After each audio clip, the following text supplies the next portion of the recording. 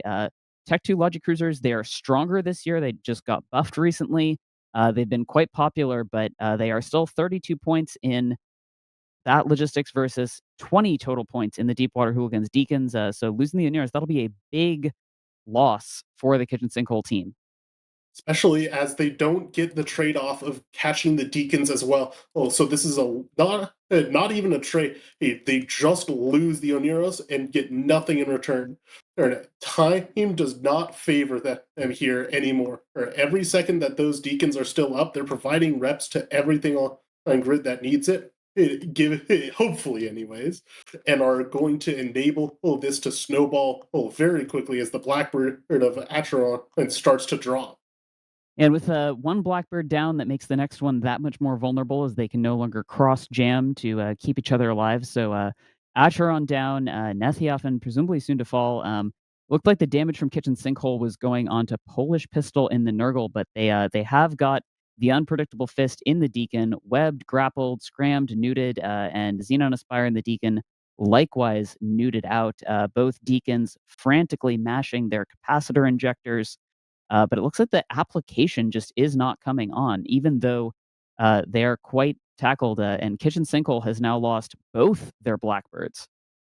And without that control ability, that ability to stop DPS, to slow down reassigns, to force the spaghetti, as we have mentioned, of trying to assign it to the right person, that person and activates a TD or whatever it might be to get the drones to go after the right thing.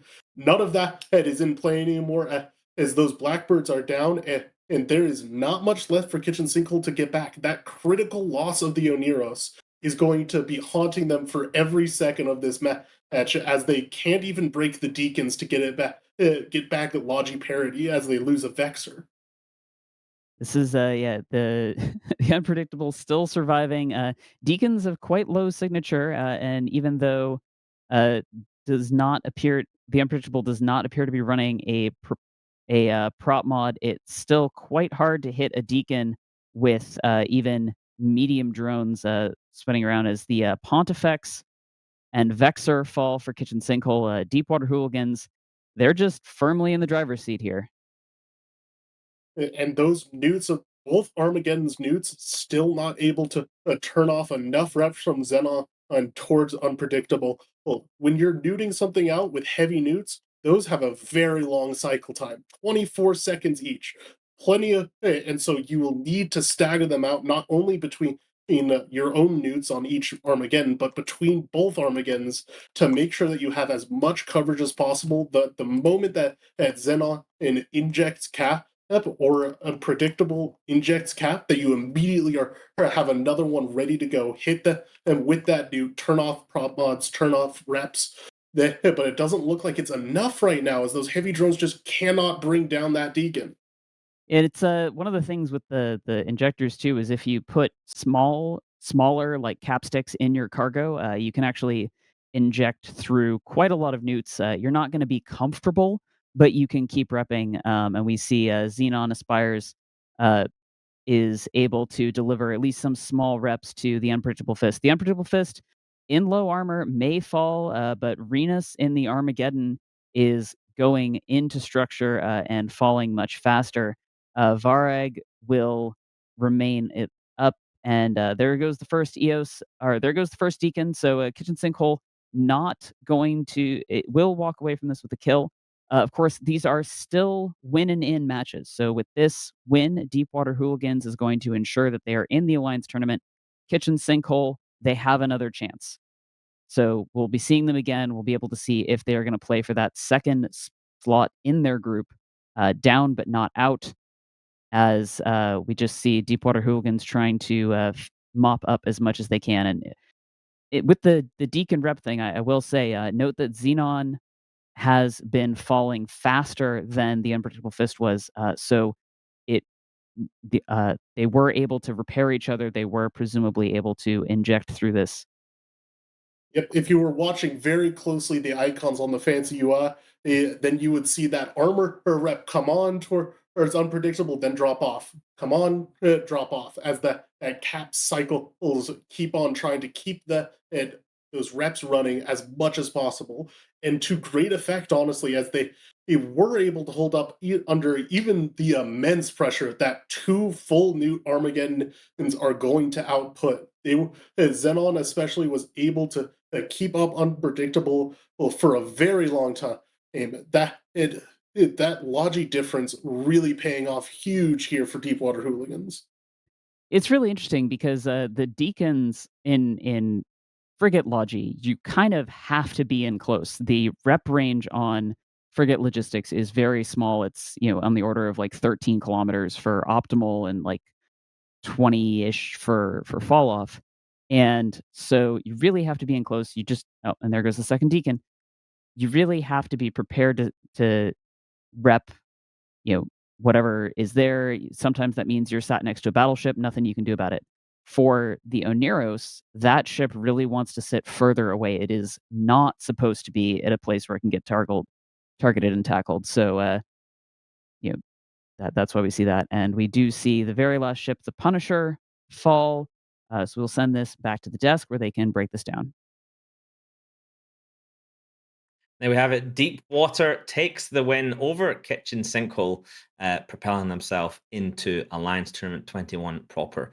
The teams are starting to trickle into the main tournament now. These are still win and in, so this is good for Deepwater. They don't have to play next week. They can relax now. They know they're definitely in the main tournament. Meanwhile, Kitchen Sinkhole will be back. They won their first match, so they are 1-1. They'll have a chance to come and try and secure themselves a position in Alliance Tournament 21 a little bit later.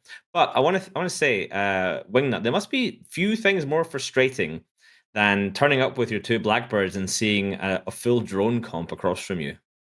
Well, there's one thing that's probably just about as frustrating, which is bringing two arbitrators against a comp with no guns or missiles. So I think both teams had the same issue there. Both E-War wings were effectively useless. Technically, the Blackbirds can jam the drones. A lot of Spider-Man pointing meme going on there, I think, when those two teams warped in and saw what each other had brought. So interesting set of setups. There's a bit of a difference, Misty, between one side bringing triple EOS, one Armageddon, and two Armageddons and one EOS. Which of those do you prefer, regardless of which one won?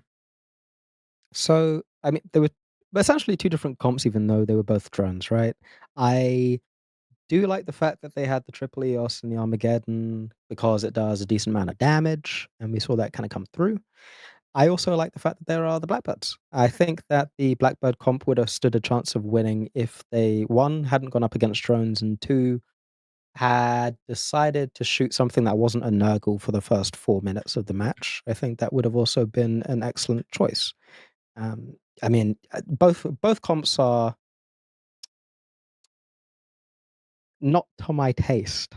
Poor mouthfeel. They have a poor mouthfeel, just not enough Geddons in there. Not enough texture. Exactly. It's all just drones. It's all like gritty little bits and So pieces. you would It's not- prefer it's if not there it. was maybe a couple of more Armageddon Navy issues? Maybe 3? I would have taken Armageddon Navy issues over the Blackbirds and double Geddon comp, I think, actually. Okay, nice. Well, that is the first half of our day pretty much done. We're going to go on a short break, but fear not. There will be plenty more matches still to come, including the second of the best of 3 between Laserhawks and Snuffed Out. So stick around. We'll be back in about 30 minutes. Hello, everyone. Welcome back to the continuation of Day 2 of Alliance Tournament 21 feeder rounds. I continue and will be later still being CCP Overload, but I'm joined by two new fresh faces. We have Black Bart Pirate. We have GM Ren. BBP, how are you doing today? Oh, I'm doing so good. I'm a little confused why my head is actually slightly smaller than yours. We got this really cool thing where it's like your head very big, which that does make sense. My head slightly smaller, which and we got GM Ren over here, who's like an entire person. That's crazy. Yeah. My camera doesn't zoom. Don't tell anyone. He has that low quality, non-zooming camera. Meanwhile, this is just like Alliance Tournament nonsense that's filling up this head. Most of it is useless information. Despite there being a high quantity of it, it's all about the quality. And there, I can't compete with the analysts that we have, Blackbird Pirate and GM Ren. So let's look forward to our next match. We're still in it to win it. Those guys who win these matches go through into Alliance Tournament 21. The next match is going to be Rusty Hyenas Clan versus It Worked in Testing. Let's take a look at the bands. All right, so we have a Sentinel, EOS, Dominic's, Kerry's, Zenithaf, and a Typhoon fleet issue. Jim Wren, I'm going to come to you first. What do you think about these bands here? The EOS, Misty was pointing out, probably a lot more popular than I had kind of noticed. Zenithaf, we see that all the time. And of course, the Typhoon fleet issue has been popular as well. Yeah, we remember the EOS from last year and the year before. It was a very popular ship. Had it a lot of drone comps, brings its own links. Heavy resists, heavy tank means it's a kind of good all-rounder, and if you don't want to go up against that, I would ban that out as well. Yeah, before the break, we saw 4 EOSs, 3 fielded by one team, 1 by another in 2 drone comps. Blackbird Pirate, drones seem pretty powerful this year. What do you think about that? They do. I've heard a bunch of different people talking about the strategies, and they've been saying that drones are kind of. This might be the year that they finally come back. The last couple of years, we keep being like, "Oh, this could be it. This could be it." Well, this one might actually be it, just because of the way points were set up. And I know that a lot of teams have been saying that the Dominixes are incredibly powerful, which is awesome because we've been missing out on some potato action for quite some time. We have indeed. I mean, we saw the Dominixes make a rather surprising showing in the grand final last year, fielded by the Tuskers to great effect, and took them into winning their second Alliance tournament. They went home with Alliance Tournament 20 grand prize winning status, I guess. Okay. I also want to talk to you about the Sentinel and the Kerries. We're seeing electronic attack frigates also being banned a lot. What do you think about that? Well, so it's kind of an interesting thing because if you're going to ban a Sentinel that carries, and the Dominix is also banned, and the EOS is banned, like you've kind of banned out the ships that counter them. So obviously, Sentinels have always been crazy good. They newt really hard. They completely shut down logistics frigates if you get in range. And same sort of situation with the carries. Like damps are so crazy powerful, being able to force logistic ships to change plays, force kiting comps to come in. Both of those are very strong bans. Obviously, we've been seeing the Cenotaph be banned almost every single time. So none of these are particularly crazy. Interestingly enough, though, both of these teams didn't fly any of these ships. In fact, they flew, I believe that It Worked in Testing flew an Armor Vindicator comp last time, and Rusty Hyenas flew Shield Rush. So they're kind of just banning out. I don't know if these are just their generic blanket bans, but they didn't target each other's comps. Indeed, and it's always interesting to see how the ban strategy evolves over the course of the tournament. It's going to be even different this year because we don't have 2 weekends for the main tournament. We have just 3 days back to back to back. So we'll see how that impacts the main tournament in October. But before then, we have to do now. So let's head into the arena for Rusty Hyenas Clan versus It Worked in Testing with your commentators Wingnut and Rose Alari Imahara. Welcome to the arenas, mates. And we have a very interesting all-shield match. We've got Cruise Raven Navies versus what I think is a kite comp, which is going to be very, very... Well, not going to like being shot by Cruise all the time. Yeah, I am really, really curious. It does look like we will see if Baza managed to not burn everything out. We'll see what happens as they are set up. Both teams are at 50 km from the center beacon, so we'll see what happens here as the timer will start shortly.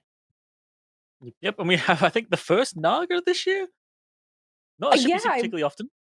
That is the first Naga that we've seen this year. The Raven Navy issue, the Typhoons.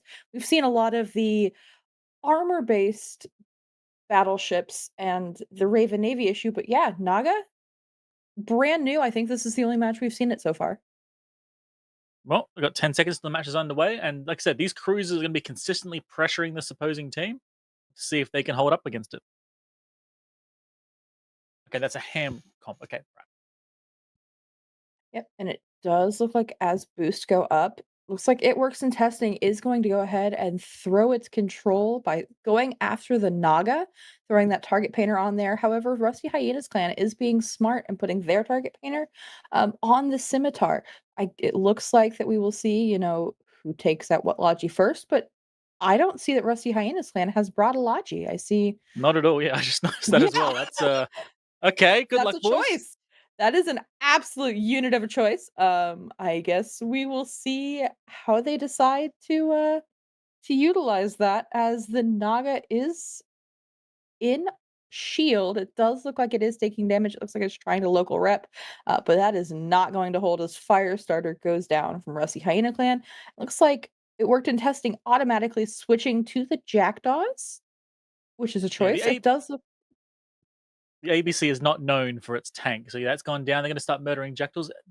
This is no logi for these ravens, but they're also not doing the usual tinker stuff. They're just kind of pulling away then shooting.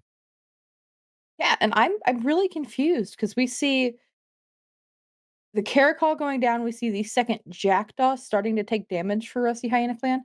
Uh, as it goes down here shortly, it looks like it is hitting hull. Um, I'm really curious to see if Rusty Hyena clan can pull this back, but this setup, it really seems to work for It Worked in Testing. It really must have worked in testing. Oh yeah, this is very nice missile kite comp for sure. So a triple Raven Navy comp with no logi. I don't know what the thought was here. Like, we've seen versions with Tinker, but this is not that. This is kind of just. I mean, they're even Mike Warp driving around. Like, I don't know what this is, but it's going to Yeah. die very quickly. I mean, is there the potential that there was no thought here? No, no. Maybe the Oh, brain that's cell rude. just maybe the brain cell just happened to elude them these days. I mean, hey, they are on the red team that is akin to an orange cat.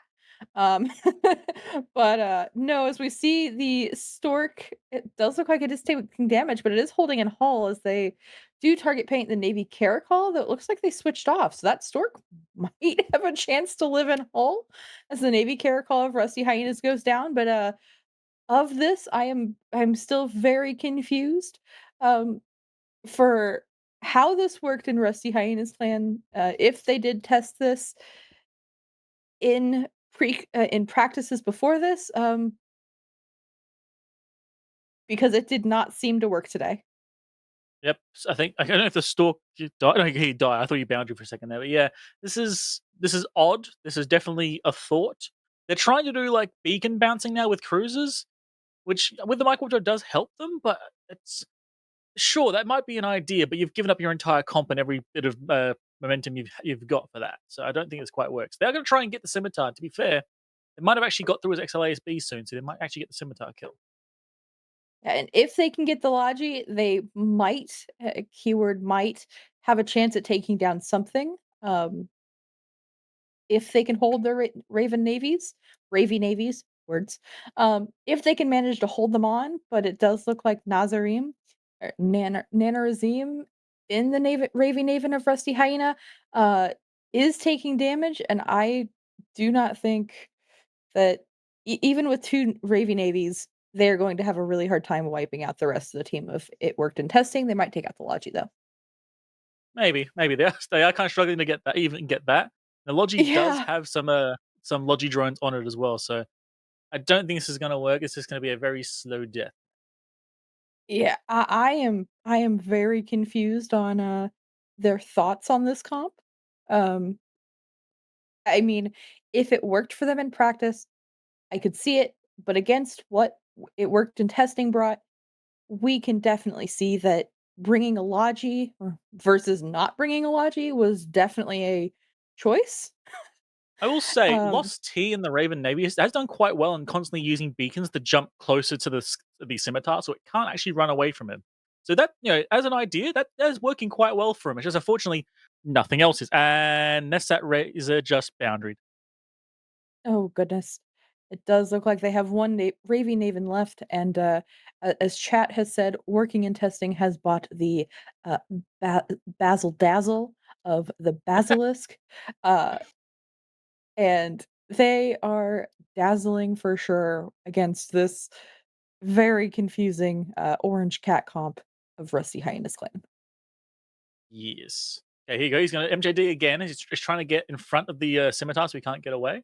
This guy's doing pretty. Like, he's actually doing the beacon bounce really well. It's just, Oh, hold on. Did he just get scrammed? Oh, he got bumped. Oh, they bumped him into meandering. no. Well done. All right. Well done to It Worked in Testing. That was a beautiful bump. And we'll head back to the studio and see what they think.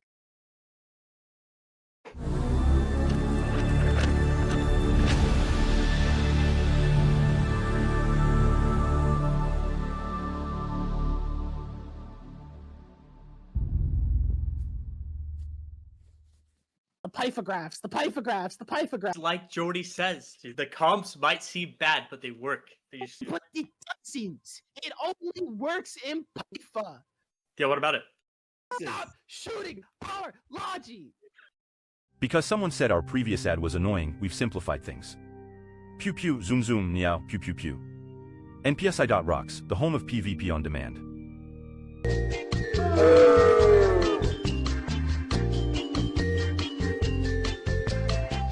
A crap, mega crap.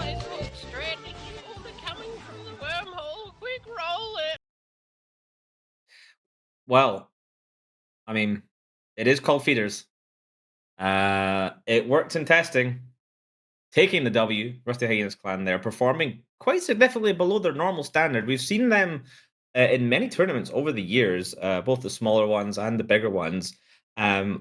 Usually doing pretty all right, but I don't really know what happened there. It feels like maybe they got lost in the sauce trying to come up with some sort of like off meta performance, but it really just didn't come together. There was a whole bunch of issues that just felt like with that comp there. I mean, GM Ren, like first of all, bringing Cruise Ravens, and you'd normally see it with a Tinker, but yet they didn't seem to have any remote capacity transfers, and they relied on bouncing around the arena, which obviously at the end led to their demise as well, because while they were spilling up, they got bumped, forcing them to jump themselves out of the arena. What do you think the plan was? I am not sure what the plan was, honestly. Normally, you'd see these kinds of cruise missile setups with some heavy supports, hyenas, vigils, like all the paints and webs that you can muster. And we didn't see it here. Yep. They struggled to apply any damage whatsoever. They couldn't break the one scimitar running away, and they also lacked the tackle to lock it down to actually apply. So that's before even talking about the lack of logistics on their team. Yes, so lack of logistics. It was pointed out to me that an Osprey, for example, is around the same points as a Navy Caracal. Maybe drop one of those Navy Caracals, bring an Osprey. You have so much more survivability when you don't have Logi in an Alliance tournament format. Any chip shot or EHP, essentially, other than just passive shield regen, is going to just basically be unrecoverable. When you have Logi, it essentially just continues to keep you alive for a lot longer. Blackbird Pirate, we don't see that many Logiless comps these days. Back in ye olden times, sometimes Logiless rushes did get through, but it's really, really fallen by the wayside, I think. Yeah, I was trying to think of the last time we saw a Logiless comp, and I'm pretty sure, like, back when people would try to Galente Hull Rush, you'd see it every once in a while. But even then, like, sometimes people would do that and they would still bring some kind of logistics as bait, because we'd see people against like, oh yeah, they're actually running Hull Vindicators, but they would bring, two Inquisitors or something, just to be like, oh, look, we're actually running Logi. I don't recall the last time I saw a Logiless comp work, and if it has happened at any time in the last 8 years, it probably was a Hull Rush just stomping some bad team. So don't do that. It's bad. We just saw it just get completely destroyed. I don't really know what they were planning, and it kind of sucks, because like, if you look at their match they did yesterday, I actually really like their setup, and their setup would have probably dumpstered the other team. So like, you could have just run it back. None of your ships were banned. Just send it again and see what happens. Yeah, that's why I was sort of saying maybe they got lost in the sauce and kind of out-meted themselves, like trying to come up with something they think, hey, no one's going to expect this. And usually there's a reason why people don't expect it, because, well, it doesn't work, as we just saw. But I mean, Ren, when you have these cruise missiles, usually you see them paired with bonus paints. That's super important for application. Tell us a bit about that. Missile application works off a target's velocity and its target's signature radius, which means with target painters blowing up a target's signature, as they do, having those bonus ones, like on a golem or on the hyenas, even the Hugin and rapiers that we've seen before, would have just helped tremendously in making those missiles hit their targets that much better, that much harder, and actually breaking through that Simi and the Simi's reps, or even the Simi's local reps. Yeah, they just struggle to apply. It's a real shame. Like I say, I think someone is probably going to look back at this match and be like, "Oh, yeah, probably shouldn't have done that." I mean, they also had Stork for links, so really not the strongest links as well. The composition feels a little bit disjointed, is how I would describe it. All right, so what are teams competing for? Obviously, cool prizes and access to the Alliance tournament itself. The It Worked and Testing team are going to be very happy. They just clicked accept on a contract that brings them straight into the tournament. They're going to be pleased with that. No more matches for them until October. And they'll be hoping to etch their name on the Alliance Tournament trophy. It is a massive hunk of metal. And you can see all the previous winning teams there, going back to the first 3 tournaments won by Band of Brothers. And then you can see the dominance of Pandemic Legion in the early days. Then we see teams rising up like the Camel Empire, the Tuskers, Vidra Reloaded, winning a couple of them there, along with Hydra Reloaded, before they renamed into Truth, Honor, Light. Then one of my favorite Alliance Tournament finals of the last sort of like 7 or 8 years, the Fraternity matchup versus the Tuskers, where they won they went down 0-2 in the best of 5 and came back to win 3-2 and take their first ever win. And then of course Tuskers coming back and winning Alliance Tournament 20 last year. There's some storied historic teams there, Bart. Oh yeah, I mean, it's I don't even know where to even begin with that. We could talk about that for probably an hour or two just by itself. But we're definitely seeing. It's been really cool the last couple of years how we're seeing new teams coming up. Fraternity just came out of nowhere and wrecked the storied historic teams. But that being said, all of those teams that we see in the last like 5 or 6 years that have won have consistently been in the top 4, and they're still coming back. I think besides Pandemic Legion and Band of Brothers, we're pretty much seeing some teams that have like a 12-year, 15-year pedigree just coming into the tournament. But like Fraternity showed, that doesn't mean anything per se. I mean, Fraternity showed up out of nowhere and they just completely dominated 2 years ago. And Tuskers, I wouldn't say they showed up out of nowhere, but they've sort of been sitting in that like consistent 4th place, and then they just dominated last year. So it's really cool seeing new people come up. It's cool seeing the same people, showing up in the same spots. It gives you a rivalry, right? And that rivalries make good stories, and good stories make good tournaments. Exactly. And then the Tuskers, of course, winning last year, they also won Alliance Tournament 14. That was under the command of Suleiman Shua, the original captain of the Tuskers team, last year under Mira Chief. So sometimes even when it's the same name, the team themselves can have whole new makeups. And you see this go well for some teams. Tuskers is a good example. Almost, I don't think there's any. If there was, it's going to be a small handful of pilots present on both rosters. And then you see teams like Pandemic Legion, who had a very, very consistent roster for years and years and years, winning 5 Alliance tournaments. But then in recent years, their tournament roster has just split and gone elsewhere. So when they've been represented in previous tournaments the last couple of years, we haven't seen them have the same level of historic success. So it really goes to show that, 1, it is a team game, but 2, individual piloting skill really does matter. And having some of the high skill expert pilots, like if you have a great Logi pilot for a cruiser Logi, it's really worth its weight in gold. All right, speaking of Fraternity, I'm told that NERV, our next match, a bunch of the winning team members are in this team, not the main Fraternity team this year. Let's take a look at the bans between NERV and Evasive Maneuvering.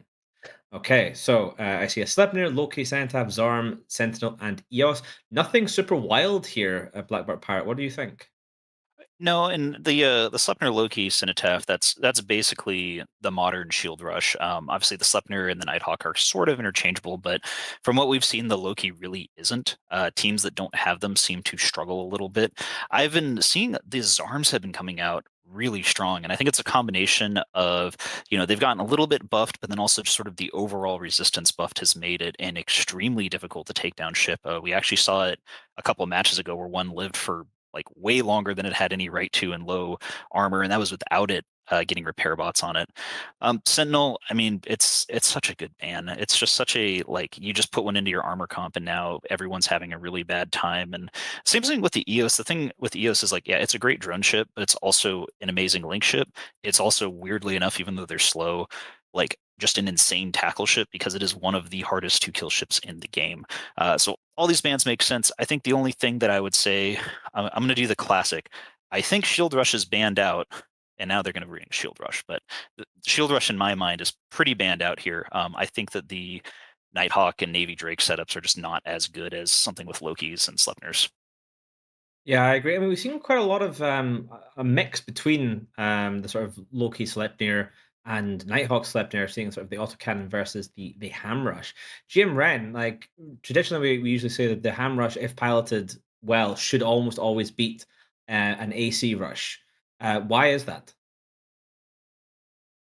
Well, the hams simply push so much damage that even the instant application of the guns doesn't always matter, and ACs are almost always fighting in fall off, which means they don't deal their paper DPS, whereas if the heavy assault missiles do land, they just apply pretty much full, especially if you can get some kind of webs or some kind of paints on the targets. And we've seen most teams who bring a setup like that to bring jackdaws with spare painters or some long range web setups, or they just simply rush in and scram web the targets themselves.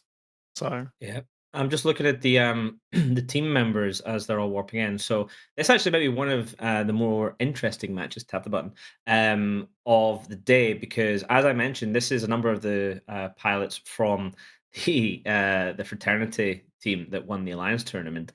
They're going up against a number of members from Vidra Reloaded, who won the Alliance tournament, and they have Faffy Waffy from previous Dark Side. I can't remember if he's won the Alliance tournament. I think he was in Vidra when they won. I'm not actually sure off the top of my head right now, having opened my mouth. But this is a lot of extremely experienced pilots going up against each other with some excellent theory crafting. So we will find out who can take the W. Let's head over to the arena with our casters, Wingnut and Rose Alari Mahar.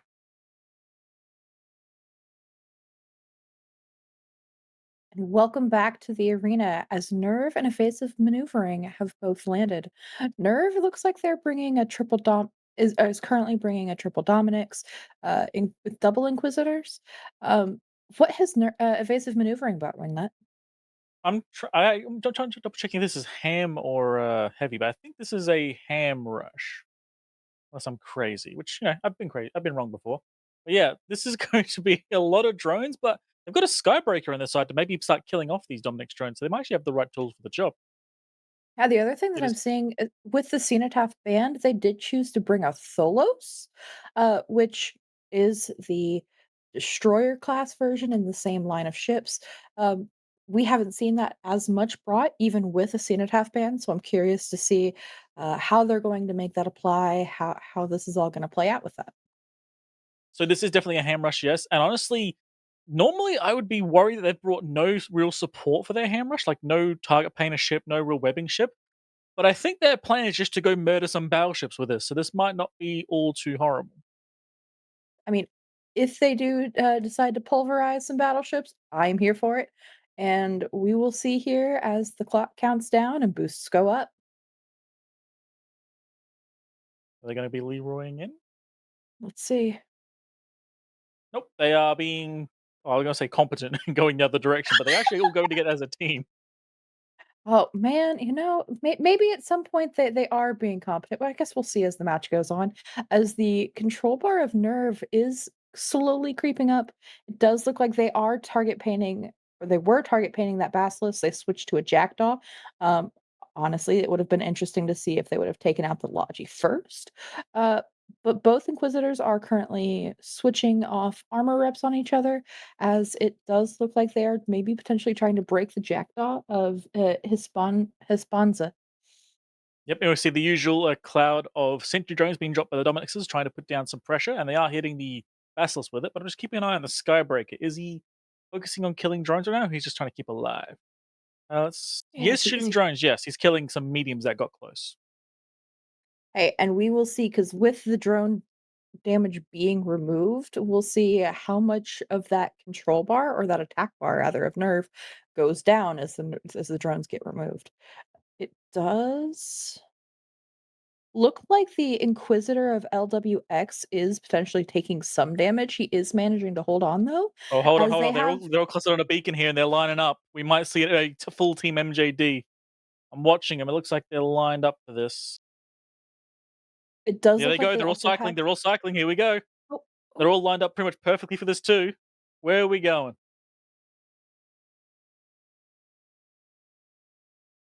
And yink. What do we land next to? Kind of nowhere. No particular, at least, but they are behind the enemy team and they're rushing in. Yep, here comes the rush right now, straight in. there we go.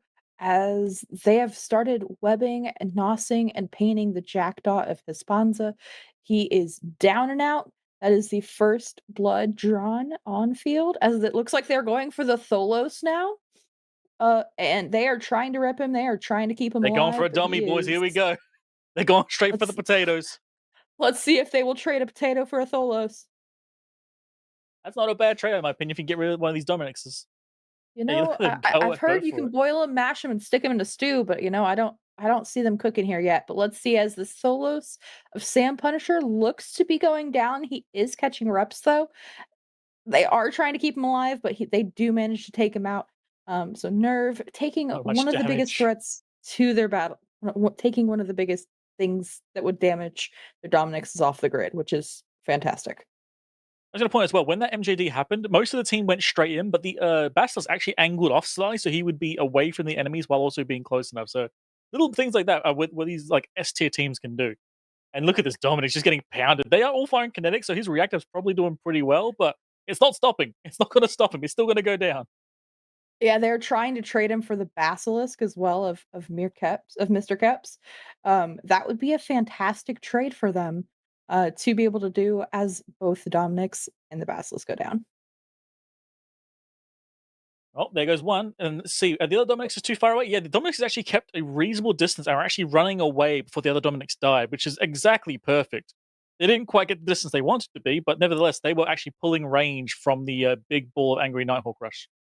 And you can see the competence or rather the experience of the pilots on Nerve from previous AT experiences really shining through here, both in that MJD beacon into evasive maneuvering and all of the flying that we have seen so far. You can see these little differences that really pinpoint how experienced both sides are. Okay, the Hugan of Darkness as well was actually being very irritating and kept gimping this rush, and now the entire rush has turned to go take him out. But honestly, in doing so, they're starting to lose too much damage. They've lost their Logi, and they're starting to lose their DPS core. They might Mhm. just be entirely out of this. The potatoes will probably win this at this rate. Yeah, the Navy Caracol of Avel Ashai already went down. Faffy Waffy is still alive though, so we will see if he can manage to keep alive. He is moving pretty fast. They do still have a Jackdaw. They still have all of their Nighthawks, so they are not completely out of it. Um, Now I'm interested because the Dominix of Remeline is pretty much sitting still at this point. He is not moving very quickly. He is really just sitting there and chilling. Um, I would be really trying to get some transversal up just in case that they did switch to him as a target. No, he's not worried at all. He's sitting on a micro jump beacon the other side of the arena. He does not care. And they are sitting Oh, basically perfectly within his curator's range. So he's able to hit them from the other side of the arena while being nowhere near them.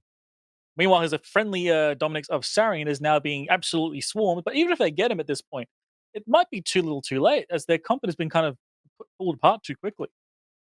yeah. I would say with the amount of time left and with the amount of DPS left on the evasive maneuvering side, evasive maneuvering would really have to start pulling stuff out of their pockets and trying to take down this main core. With two Dominics left, we would have to see if they're able to do it. Yep. It looks like they're going to be all right. The Hugans going to be consistently annoying for these Nighthawks and this Caracal. Like they can basically fully control them the entire match. Inquisitors, while they are being hit pretty hard, they were actually able to keep themselves alive for a good amount of time. But unfortunately, one of them has been locked down and will probably die for it. But at this point, I think both what was that LWX and Copper CN have done their jobs throughout this match. Oh, absolutely. I would say you can see all of the little things, and those Dominics Hold are on. really They've putting in actually work. forced they've actually forced this comp to chase down the Inquisitor to try and kill him because he was keeping the Dominics up. So you've now got a Nighthawk with no support attempting to shoot an Inquisitor. I'm going to tell you right now, Oh Hams need gosh. help, and they did not bring any, so he's not going to kill that thing. They do not have any help left, rather. All of their help has died. So if they do manage to chase him down, and kill him, I will be absolutely, I will applaud for that because that would be absolutely fantastic. But I would say that's a death threat as Skykiller Russian is in Hull at this point in their one of their Nighthawks, and they are going down with only a Nighthawk and Navy Caracal remaining. I don't see evasive maneuvering pulling this back. No, I suspect not. That was maybe a move of desperation. They're trying to get rid of one of the lodging frigates, but yeah, a Nighthawk does not make a frigate killer right there. So Faffy Waffy is now going to be the next target, and you can see just the wave of drones going over to absolutely murder him. And Sarian and the Dominic stayed alive. Meanwhile, Remeline is still actually in a safe position to keep engaging. So very well done. Good fights in local as well. This was a good match from these Dominics. Yeah, this was actually probably one of the more fun Dominix matches that I have seen, especially with the skill to MJD beaconing, that's MJD beacon usage. This was an absolute blast to sit and watch. Yes. Now it does look like they are putting everything on the Nighthawk of Fenrir Nordson.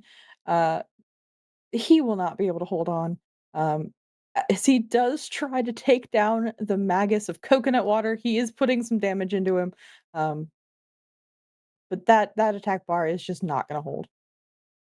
Indeed, it is not. Very, very well done.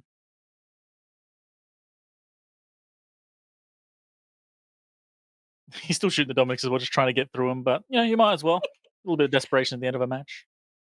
Absolutely. And there we go. And now with that being done, we'll send it back to the studio and get their opinions.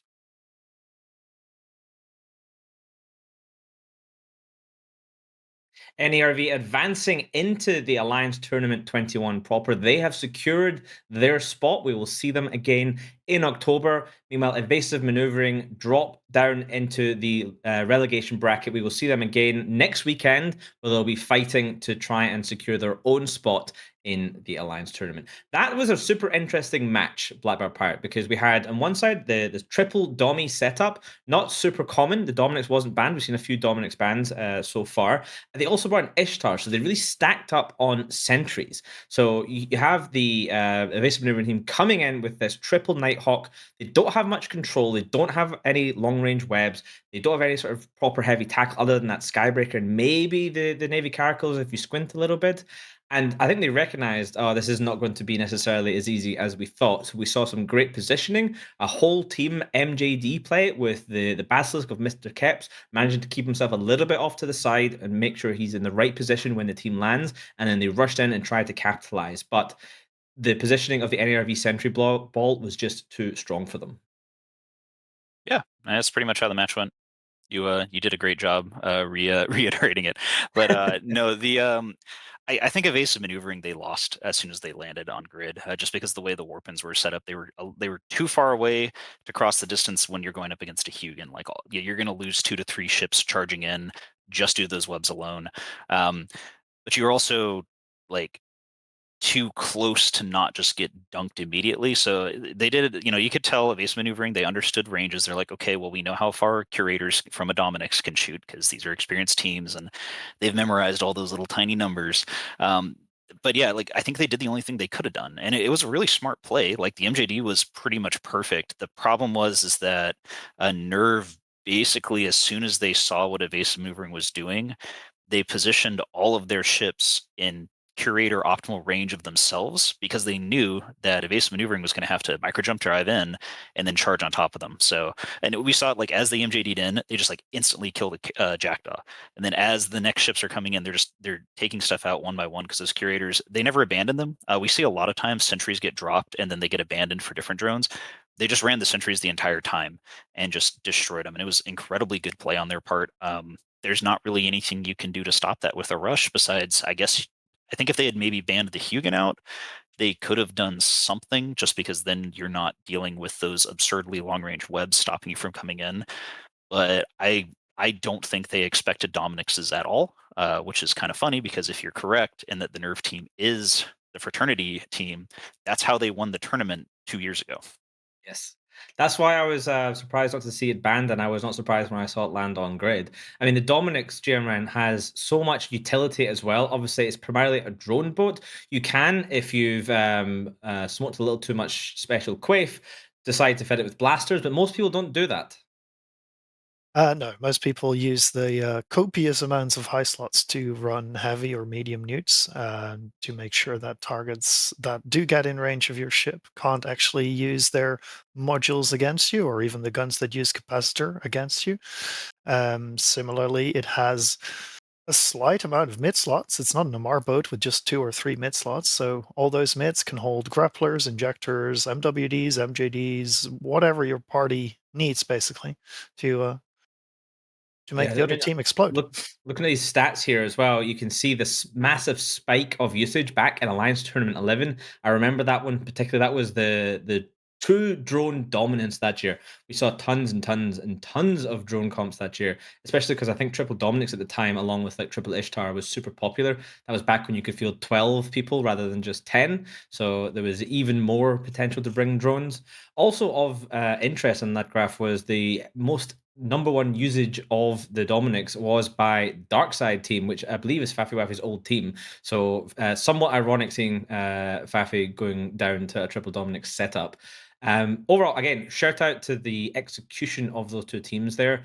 NARV knew exactly what to do and how to win. They knew their win condition, and evasive maneuvering, I think, Bart, you're probably right. They were losing on paper when the match started, but they gave it a damn good attempt. And to be honest, when they took down that Dominic's, if it had gone down a little bit faster, maybe their Basilisk had stabilized. Maybe they can hold on and really trade a bit more effectively. But it was not to be. Still, I expect we will see evasive maneuvering next week with a solid performance, and I would be unsurprised to see them make their way into the main tournament. All right, we have another match coming up in about 5 minutes. It's going to be Punishing Grey Raven versus Odin's Call. Let's take a look at the bans for this match. And here we go. Okay, so again, GM Ren, we see the unsurprising bans of the Zenithal, the Armageddon, Navy Issue, and the Zarmaz. We're then seeing the Arbitrator, Loki, and the Sleipnir. These are fast becoming the standard bans. Yes, these are becoming a set of bans that we're seeing almost every time. We've gone over them why they're so strong. It is notable that the Punishing Grey Ravens banned the same set of ships as this time. So they went for Cenotaph as well. They went for the Armageddon. Oh, I'm sorry. They went for the Armageddon. They went for the Zarmaz. When these were already banned by the by Odin's Call, they picked their next best shots. I went for the Loki out there. Went for the Arbitrator, which might indicate they want to bring something with guns. Let's find out. Yeah, and Bart, the Zenithal, I think we're not going to see a huge amount of it in the tournament simply just because of bans. I think it's going to be a popular ban target. But what about its little brother, the Tholos? We've seen it fielded twice today now. Once by Evasive Maneuvering in that last match where it lost, and once by Sedition where it was fielded alongside the Zenithal. What do you think about the Tholos? I think the Tholos is in a weird spot where the Reacher pods in it, they don't really do anywhere near the damage of the Cenotaph. I think they cap out at about like 160 DPS or somewhere around there, where the Cenotaph's is like 800, which is a much larger number. The maths do math. The one thing about the Tholos, though, is with that web resistance, it does have the ability to kind of punch through Hugans a little bit better, like punch through and get the tackle on it. So I think it has a place. We did actually see the one in the last match survive like way longer than I thought. I thought it was just going to get just blasted out of there. So I think it has a use. I think it's just like the combination of the fact that the breacher pods really aren't that scary compared to the cenotaphs, and the fact that it has to get so up close and personal makes it a little bit more of a niche ship. So not a huge fan of it so far. Obviously we're seeing the meta come out. I'm also not really a fan of the cenotaph either. I don't think it's as good as people think it is, but I understand that it's kind of a bit of a noob trap ship. Like if you don't know how to deal with it, it is going to completely wreck you. But we've seen teams fight it. We actually saw a Rush versus Rush 2 cenotaphs where one of the cenotaph was just sitting there locked in place doing literally nothing. And then the other one completely wiped out the team because it was just like, oh, okay, we're putting breacher pods on you, we're putting breacher pods on you, we're putting breacher pods on you. You can't rep through this and you lose. So pretty cool ships. Tholos, not a huge fan of it. Awesome. And GM Ren, this time round when we see the Zenithal and the Tholos get into the final part of the tournament, there's going to be more bans. Do you think we'll continue to see the Zenithal getting banned in the main tournament, or do you think teams will spend the time between now and then figuring out how to deal with it better if it's a little bit overrated, as Blackbird Pirate says? As overrated as it is, it's pure damage because that's what it is. It ignores the resistances of the breacher pod. Means that it's very good against very tanky targets with the prevalence of command ships with their Tech 2 resists, extra resistance bonuses on the hulls, with the prevalence of the Navigeddon, the Abaddon, similar story with the extra resist bonuses on the hull, and just very fat tanky boys, basically. I think we will keep seeing the cenotaphs as soon as they're not banned. I think everyone has practiced bringing one because they can just be so strong. They can just put amounts of DPS that a single Logi might not be able to repair on multiple targets if they are ignored. So if nothing else, and if you want to bring one, they can just be an attention lightning rod. You can say, hey, shoot this guy, and let our other guys basically get into their optimal ranges, because if you don't, it will just wreck your team. Yeah, even if you just kind of say, hey, we can ignore the damage, we can ignore what it's going to do, the sort of disruption effect that it has on team cohesion when you only have one logistic ship and there's multiple people taking damage at the same time, it gets hard to communicate who's taking what damage, who needs to get the reps. This is going to be especially a double-edged sword when you're facing teams and you have a Zarmazd with you, for example, when you have that Triglavian rep that has to spool up on an individual target. That'll make it extremely difficult to balance. So some teams are going to see it, just want to remove it to make sure it's clear and easy for the members to be able to keep on top of what is actually happening. All right, we are ready. The teams have landed in the arena for our next matchup, and boy howdy, we have another 3 Dominicses. So Domi is the order of the day. So let's head over to the arena with your casters, Wingnut Cross and Rose Alari Mahara. Welcome back to the arena. It seems like potato is the flavor of the day because we have, as said, a triple Dominix comp versus a lot of prop navies. I am really enjoying this potato flavored. Honestly, it is fantastic. I love seeing the drones. If they bring a drone, but they do have a drone bonus, so I am hoping that we see some drones. It does look like we've got a lovely armor comp to go with them. So we will see how that plays out. Now, oop, there we go. If I can trying to see things as things move quickly with the 20 seconds as the time counts down. Boosts are going up. I was looking at the Logi there to see which Logi each had, and it looks like Odin's Call has chosen to bring 2 Inquisitors versus Punishing Gray Raven's Oneros. So I guess we will see how that plays out. Indeed, we will. And yeah, full drone comp. Let's see if they drop sentries at the start of the match. Let's have a look. Not seeing anything just yet. Looks like they're kind of rushing it. There we go. Warden's got dropped. There we go. And I am seeing that Punishing Gray Raven is really using their control bar. Look at THP Wildcat. No. with Gone in with the small seconds. Owens. Oh my gosh, he got popped. They are really Punishing Gray Raven is really paying attention to that Logi. They do not want them on the field today. Yep, this is what Omen navies like to do best, destroy frigates. So, yep, immediately target killed. Prophecy Navy is basically a bigger, fatter version, so they've deleted the Logi frigates very quickly. Meanwhile, the other side's going, you know what? We'll trade you that. And they're going for the Oneros. And honestly, they're doing very well. Honestly, a Logi trade here, I think, is a really good call on both teams' decisions. As the Oneros of Lumahan of Punishing Grey Raven is really fighting to try and stay. He is in Hull. They are not nuding him out. They've got a target painter on him. They're really trying. And he is trying to keep himself alive. We will see if he manages that as the Inquisitor of Erd, Ved daughter on Odin's Call goes down. So Now, this comp with all these laser boats is in a pretty tough situation because they are all incredibly cap dependent ships, and they've got 3 full Newt Dominixes chasing them around. We see the Astarte is being currently locked down. I've seen some Newts spread out to the Oneros as well, so they're going to make this really painful for this laser comp once this Oneros dies, when it finally does die. If it dies at this point, he is gained back some of his armor. While they are webbed, Nos nuding, painting him, they don't want him on here. But they have but Odin's Call at this point has traded 3 for 1, including their Mollusk, which does remove their damps. So as that Oneros goes down, they have lost a good portion of their E-War outside of their Dominixes.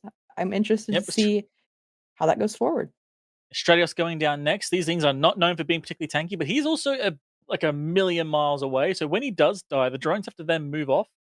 Though this comp he is flying with is not exactly a drone comp, there is still a lot of damage that has to go chasing after the next target. And double Stratios is really a choice here as Marine roster does go down. That they could be using them as drone boats, or a screen of some sort, but they are That melting. Astarte, wow, just going in seconds. Meanwhile, the Dominix of Sideblades moving around, nuding out, but looks of it an Omen Navy. Again, these things are very these things are very cap hungry. And the Dominixes are just gonna be able to ruin them. There's this Omen Navy is having trouble. Like he had to just turn his prop back on. He actually lost his prop for a second there. Let's hope he doesn't burn it out. Does look like Cyblade is fighting to stay alive in his Dominix there for Odin's Call. That is the first Dominix having taken most of their shield out. Though they are on the opposite side, really trying to go after that Navy prophecy or of Kit Kat, having webbed, scrammed. They are nuding him out. So, as you said, these things are cap hungry. They are probably chewing through them cap boosters. This is the feeders.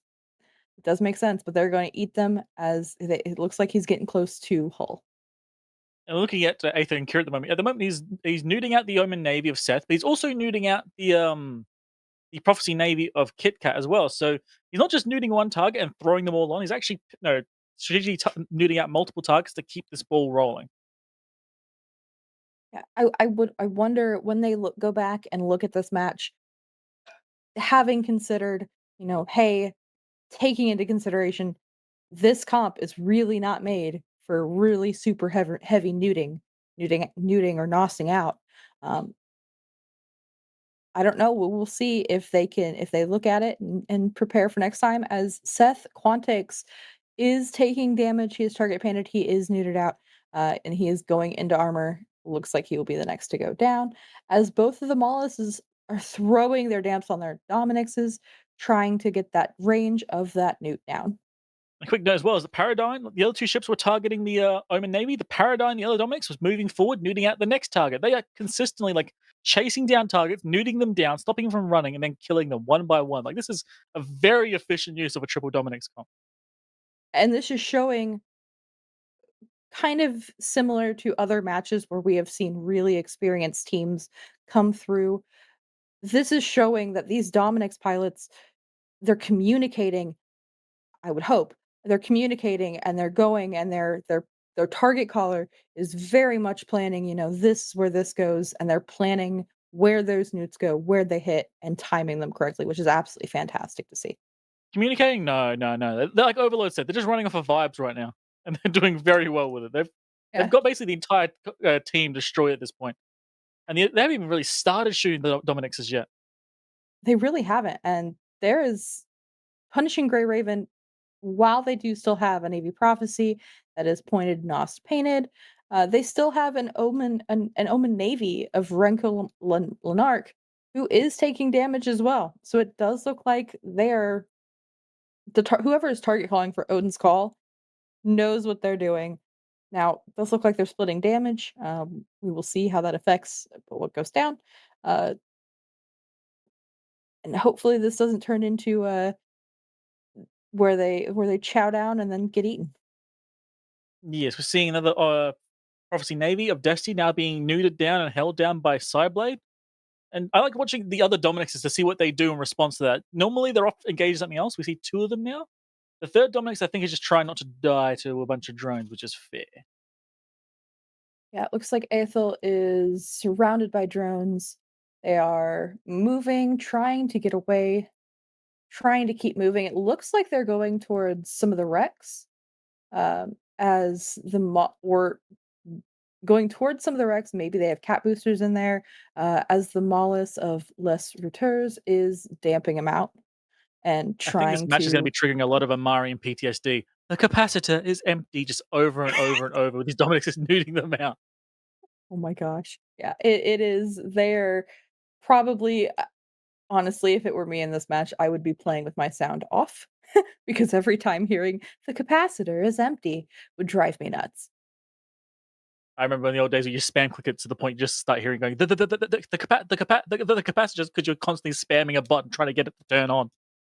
Absolute desperation clicks. But yeah, they've got this pretty much under control now. Psyblade's now burning off, looks like, for another Omen Navy, but that is not going to be an easy catch. He is booking it.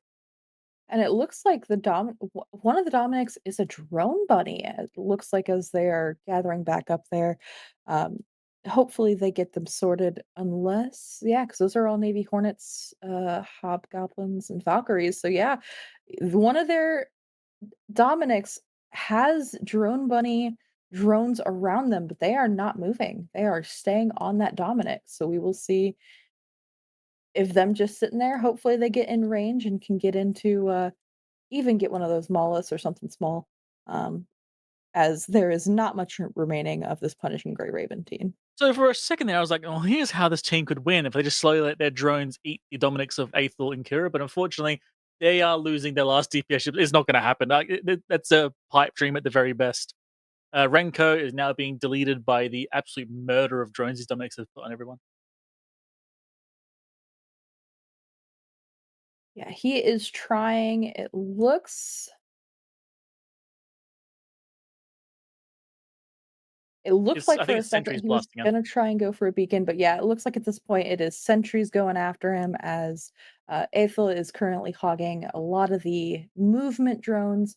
It looks like they are using the sentries, and then if something gets too close to the Dominics, then they send the moving drones after him. But yes, at this point, I see sentries, and that Eos also looks like he's target painting, from what I can see on that note. Oh, Very and he well done to Odin's Call here for sure. Very well flown on their part. Very, very good use of their drones, and also being very aggressive with the Dominixes, but not, getting caught and getting killed. They've been able to engage targets cleanly. Yeah, those Dominics definitely played smart. Definitely fantastic piloting on the part of all 3 Dominics, working together and then staggering their newts as the rest, the Pontifex, the Mollis, are going to be cleaned off of grid here shortly. Just watching everyone running around. I think some of them are going for the boundary. No, they're not. Oh, wow. I think he just got deleted by sentries there. That was a Mollis dying to sentries. That's crazy. Odin's Call pressing F repeatedly to pay respects to Punishing Grey Raven as they take a commanding win with the triple Dominic setup. I'm told this is Odin's first ever 2-0 run in the feeders. They, in one of the previous Alliance tournaments, had the most amount of matches of any tournament team because they managed to basically trip over at the first hurdle and then stumble along across the finish line through feeders and then the main tournament as well, giving them an ungodly number of matches. I mean, that's a great strategy for skins, of course, because every win gets you 10 skins. However, not a great strategy for your overall mental and physical health when you're having to deal with all those matches. That's a hell of a lot of matches.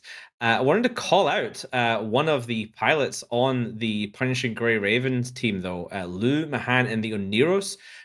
He was flying like an absolute champion. He saw the big sentry drone blob dropped by all those Dominixes, dropped by the EOS, dropped probably by the Stratios as well. And instead of running away, he just approaches them and he gets under the guns. The tracking of those sentry drones just could not keep up with him. And once he got in nice and close, the damage just dropped off and he was able to survive a lot longer than he should have been able to. GM Ren, that is pretty smart piloting. Yes, it is. Sentry drones are fixed in space. They do not chase their targets around like light or medium drones or heavy drones, and they have they're basically a sniper platform. So they like things further away from them, so they don't need to track speedy little things up close. And Oneiruses can be both pretty speedy and pretty small in signature radius. So approaching them and setting a tight orbit really saves your bacon around a sentry blob like that. And especially the way they were deployed and all clumped together means that it's not that hard to avoid the fire from most of them. Yeah, and I mean, it's just a really good demonstration of situational awareness in a tournament setup to know where the damage is coming from, to know what to do to mitigate it, and to make that decision and execute it and have it pay off is great piloting. So well done to Punishing Grey Raven. We'll definitely see them again. They're not out. Odin's Call, of course, going through. Now, Blackbar Pirate, it felt to me like there was a path to victory for Punishing Grey Raven there because the Inquisitor of DHB Wildcat was just a passenger in this one. He didn't really contribute more than a couple of seconds of existence into that match. That's a great start, and I felt like they could have capitalized on it. Yeah, it's always hard to, we can always sit here in hindsight and be like, well, because they lost, what could they have done to win? And I do think that they had an opportunity. They kind of did the yield classic of like, well, we have medium gunships, we have long range, let's stay at range and not have to deal with the energy neutralizers. Well, they got run down by potatoes anyways, which means, clearly that didn't work. So I feel like a lot of teams seem to forget that like your medium gunships can actually load up close range ammo and still do a ton of DPS. And I think once they got those 2 Inquisitors done, it might have been time to just ram in on the Dominixes and try and take them out. Going after Stratioses was an idea, but the Stratioses kind of just kited them out, and then they didn't do any damage to them. I think that, when you think about it, a Stratios is much less of a threat than a Dominix. Like, it's 4 drones instead of 5 for the heavies and the sentries. They don't have drone tracking. They don't have drone optimal range. So if they had maybe rammed in, gotten on top of the Dominixes and just blown them up, I think they could have possibly won this, especially when you don't have to deal with logistics. Because like that Oniris pilot lasted way longer than they should have. And yeah, I don't know. Like I've been saying it for years. At the end of the day, if you just approach, control space your ship, ram your target, and shoot them in optimal range, you're going to win against a lot of people. Like your spaceship's Hypha damage is not actually what they do unless you're doing, unless you're right up close, right? So, guys, ram each other more. Like get in there, do some damage. At the very least, the matches will be very, very bloody and violent and fun, which is what we all want to see. Indeed, it is, and the high damage ammo loaded into these medium guns. If you get right in there, like they were still trying to kill the Neros at that point. They hadn't quite managed to get a web on them yet and get hit by the sentries. They would have been able to chew through probably at least half, if not a whole, Dominix prior to the Neros dropping down. So they would have been starting to trade a little bit more effectively. At least I suspect so. We'll never really know at this point because that's obviously not what they chose to do. All right, our next match is only just under 4 minutes away. So let's take a look at the bans for Fraternity versus Desync. GM Ren, your thoughts on these bans? Oof. I think Fraternity picked the stuff that they do not want Desync in.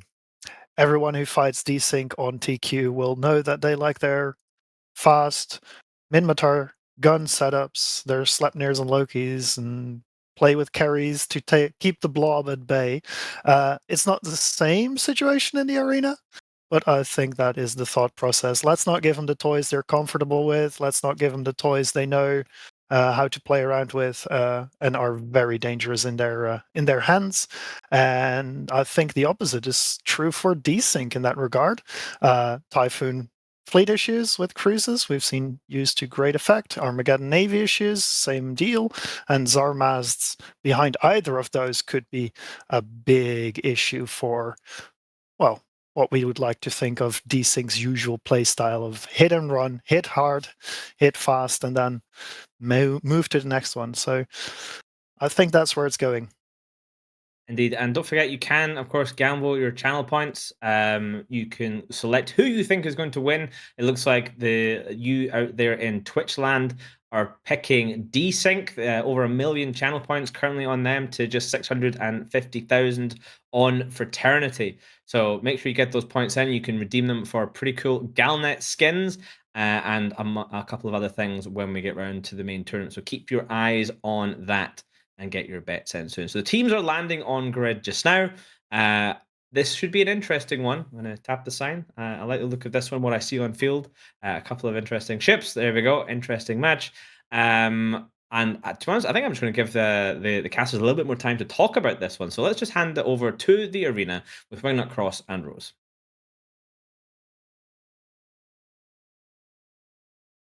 And welcome back to the arena. Is this a Drake?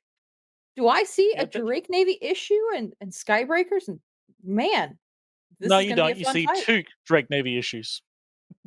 I do. Wait. I There's 2 of do. them. Oh my gosh. Look, And hey, those are heavy missile Drake Navies, by the way. This is a full kite comp. I got blinded by Drakes and I got so excited. It's okay. Hey, it does look like we have a triple Phantasm though for Desync. I am really curious how this is going to work against the kite comp of Fraternity. Yes, and these Phantasms are going to be very, very annoying to hit with heavy missiles. They're going to be really low absolutely booking it. And the other interesting thing is Desync, the highest point ship that they brought was their Scimitar, whereas Fraternity has brought the Barghest. The pancake itself. The pancake versus cruisers and below. How do you think having a battleship, battle cruise, like a battle cruise, something bigger than a cruiser, how do you think this is going to impact this fight? Well, the I think it's gonna be fun. kind of functions as a kiting ship on its own. It does fit this comp idea. And the opposing comp doesn't really want to get that close. It looks like they were happy to engage at medium range anyway. So this is going to be a very interesting one. I think this could, depending on how people flood, this could really flip either direction. As we've got 10 seconds till match is underway. Yeah, I definitely think this will be fun as we see boosts go up. They are here. They are ready. The Drake Navies and most of the Fraternity team having landed very, very close to that center beacon. Let's see how it rolls They out. both warped in at 50, like maximum distance they could. And they also warped at an odd angle, so they are quite a distance away. That's why. Oh, as we see They are- target painters going ahead and going out to both the Orthrus and the Osprey on the We're going Fraternity to snipe side. the Osprey straight away. That's going to make things very good for that team. Like, come on, get it. You can get it. Yeah, Desync absolutely doing the smart thing here, going after that Wow. Logi, knocking that Logi. Wow, he popped. That was so cool. I didn't even see a rep cycle. They must have been hitting him hard. And yeah, with the Osprey down, this team is now in immediate trouble. Especially with that Skybreaker, if that Skybreaker does manage to hit any friendlies, as the Orthrus of Sibrander no. Nick also gets popped, they It need to begins. really be putting some work in on for the Fraternity side as it happens No. to begin. Okay, well, this is going to be a slaughter. They've gotten in there with all the Phantasms and the Navy Ferrix. They're up in close range now. This is going to be an absolute slaughter with no logic. And I'm not really seeing any damage in return. They were trying to get a Jackdaw, and now they're trying to get the Scimitar. You look at him chase it down. I can see the Raptor and the Skybreaker just chasing it. They are so trying. They have the Scimitar at least webbed and scrammed, nuded, nosed, target painted. They are trying to take him out as he reaches hull. Hey, they traded all of that for the Scimitar. I would say the Fraternity team needs to at least be proud.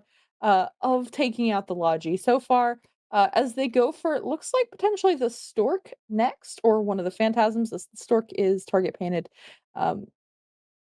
If I were Desync, I'd be going after that Bargus. I'd be trying to take out some more of that attack bar. But so far, this is turning into a brawl, and I love it. Yeah, I had to double check as well. That Bargus is rapid heavy, which is what I did expect. But they are going to kill him down. And after that, the Phantasms will be mostly immune from the Drake Navies. Even with the application bonus the Drake Navy does get, it's still a very hard hit. And look at the MJD from the Bargus of Trophy Hunter. Where is he going? That Let's looks. see. Hold on. He's going to land inside or outside. Oh, he just got bumped. Is that going to send him off? Oh. Yep. See you later, buddy. He just got sent into the Shadow Realm. Oh, that is not good for Fraternity. As honestly, that was unexpected. I love seeing the little bump, and that does huge bonuses for Desync, as that leaves their Phantasms a little more breathing room without that Bargus there. Now, I Wow. did miss it at the time, but I believe the pilot who did that was Annie Gardet. Maybe someone else can confirm it later, but yeah, that was a nice bump. They're just pushing that Bargus out, which saves them so much time killing it. He can move on to the next target now, as the Ferrex Honestly, Navy of Merc now being beaten down. I don't think I've seen so many bumps in feeders, and this is only day 2. I'm really looking forward to next weekend, seeing if we can get some more of these really awesome bumps out of grid. Takes a lot of talent to do that, and wow, as the Navy Drake of Vivian Palpatine is starting to take damage. However, it does look like they're trying to trade for the Navy Ferox of Merc 404. That would be a pretty decent trade for both sides. But I don't think that would allow Fraternity to manage to make a comeback out of this.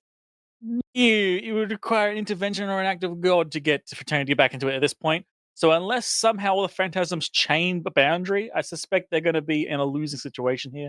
But they might get a few kills on the way out as well. Yeah, I think an act of Zealous would be the only thing that might save Fraternity.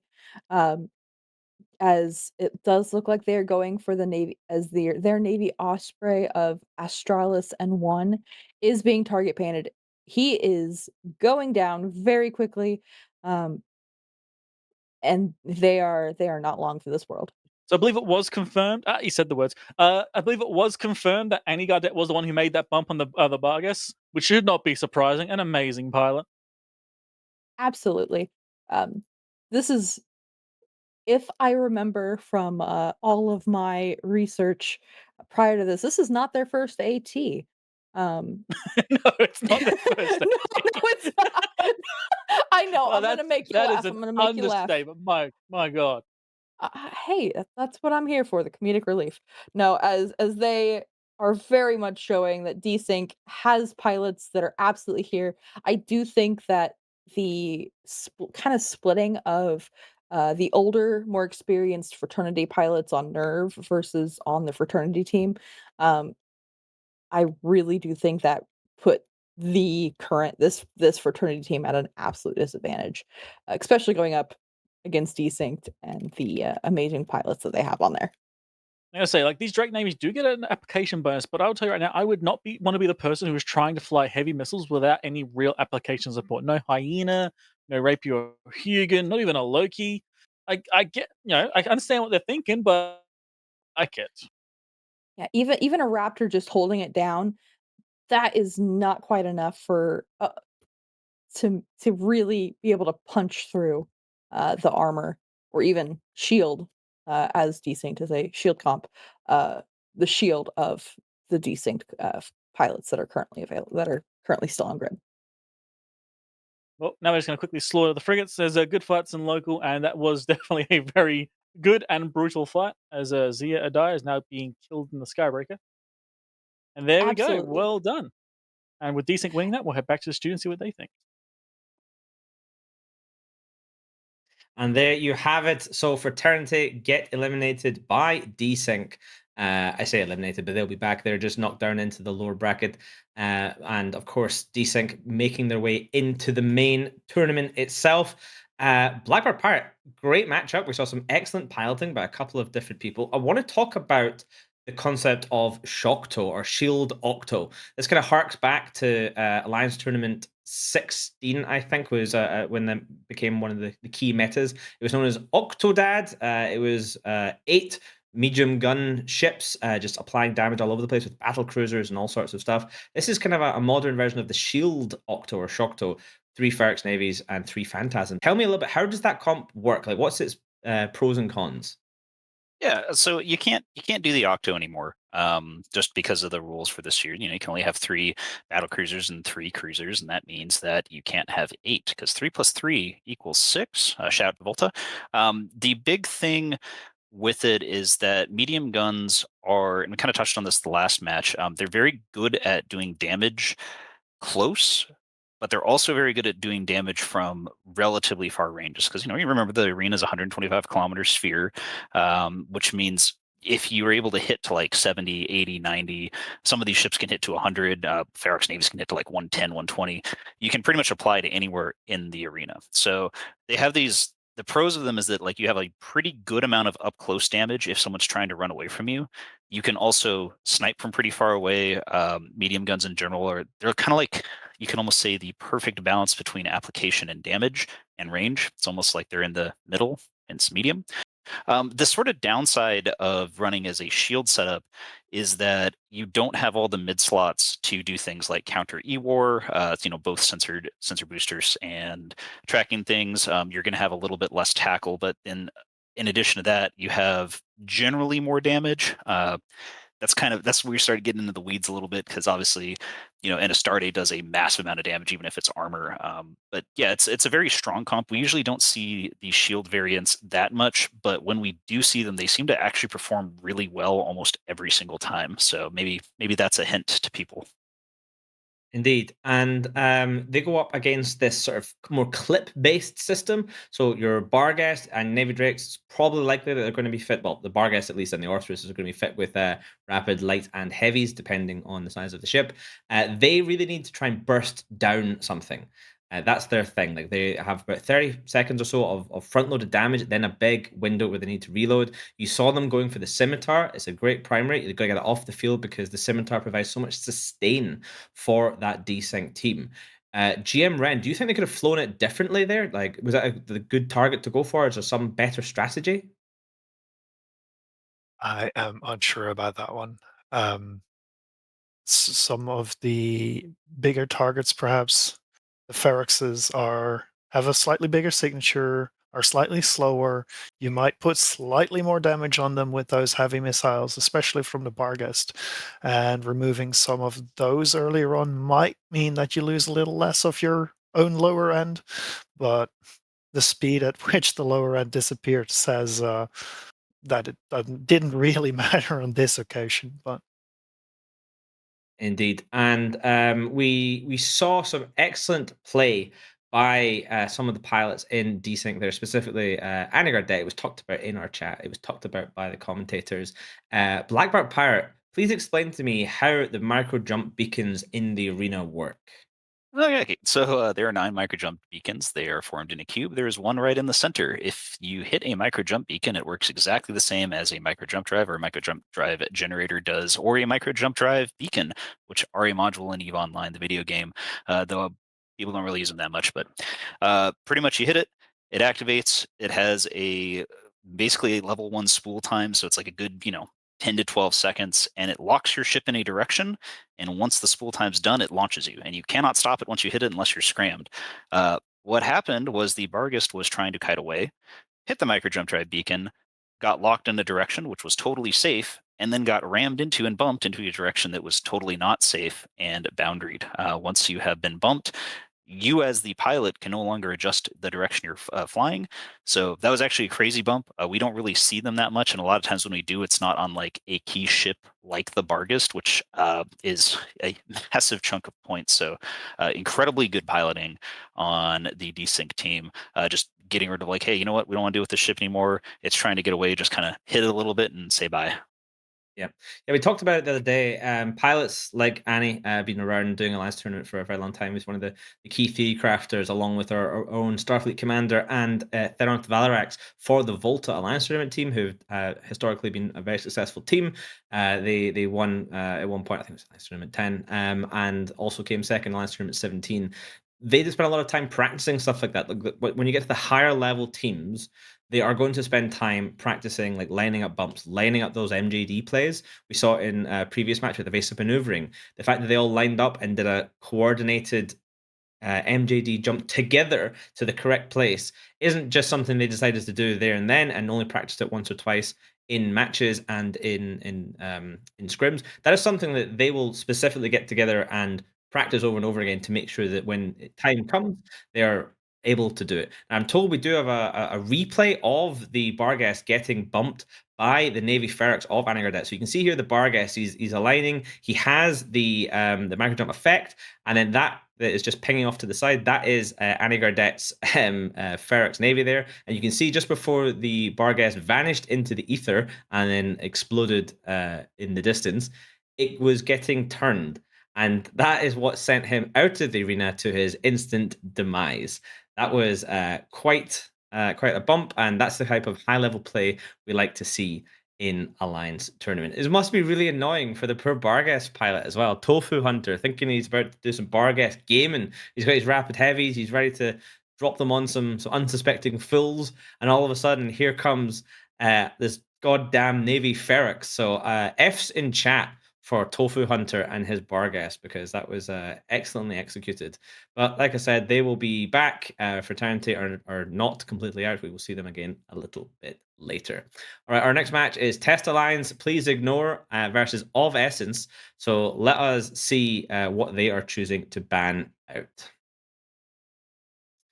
All right, so it looks like pretty similar bans to what we've seen, with the exception of now we're getting the Deacon and the Talia. Now, I think, if I remember correctly, I don't have it in front of me, but I think Of Essence did this yesterday where they banned out Deacon Talia.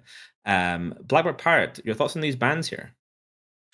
Yeah, Deacon Tally is always interesting.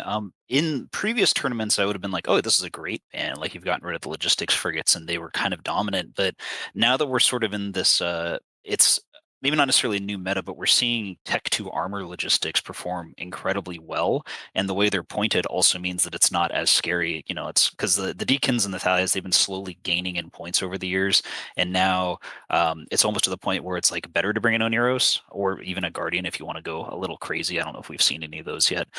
So definitely an interesting choice. Obviously, the Dominics, I think, so every match I've seen, the Dominics has won in, like, handily, so I get that. Test banning out the Sleipnir and the Scimitar is interesting because that's kind of, I believe Test actually brought a Widow comp yesterday and they just completely dumpstered with it. And the things that have always beaten those are Minotaur rushes in general, or just, shield rushes in general. But so I kind of get what they're going with that too. But yeah, they're interesting bands. I really like the Dominic's ban. Clearly, Of Essence has been watching and they're like, okay, this ship is dominating. We need to get rid of it. And I like seeing ban meta. I like seeing people actually pay attention and not just blanket ban stuff and say, hey, this is what we're doing today. Yeah, I mean, Jim Wren, I'm surprised. We're seeing a couple of these ships get banned pretty often. Things like the Navy Armageddon, the Dominics, the EOS, the Sleipnir, the Scimitar. We haven't seen as many Cenotaph bans over the last couple of matches, but we're not seeing a lot of bans of the Widow or people bringing the Widow. We did see a double Widow comp yesterday. It is 50 points. It is expensive. Why do you think we're not seeing as many Widows? Ooh, that is a real good one. It's both their points. Finding a comp that still has enough damage to beat an enemy logistics under 150 points might be difficult. Similarly, ECM is, I won't say hard countered, but it is countered by, hey, I have a sensor booster and I have an ECCM script. Suddenly your entire 50-point Widow does nothing. And that is before the it's either on or off nature of ECM. ECM, unlike damps or unlike tracking disruptors, are either on or off. They have a chance to activate on your target and prevent any target locks.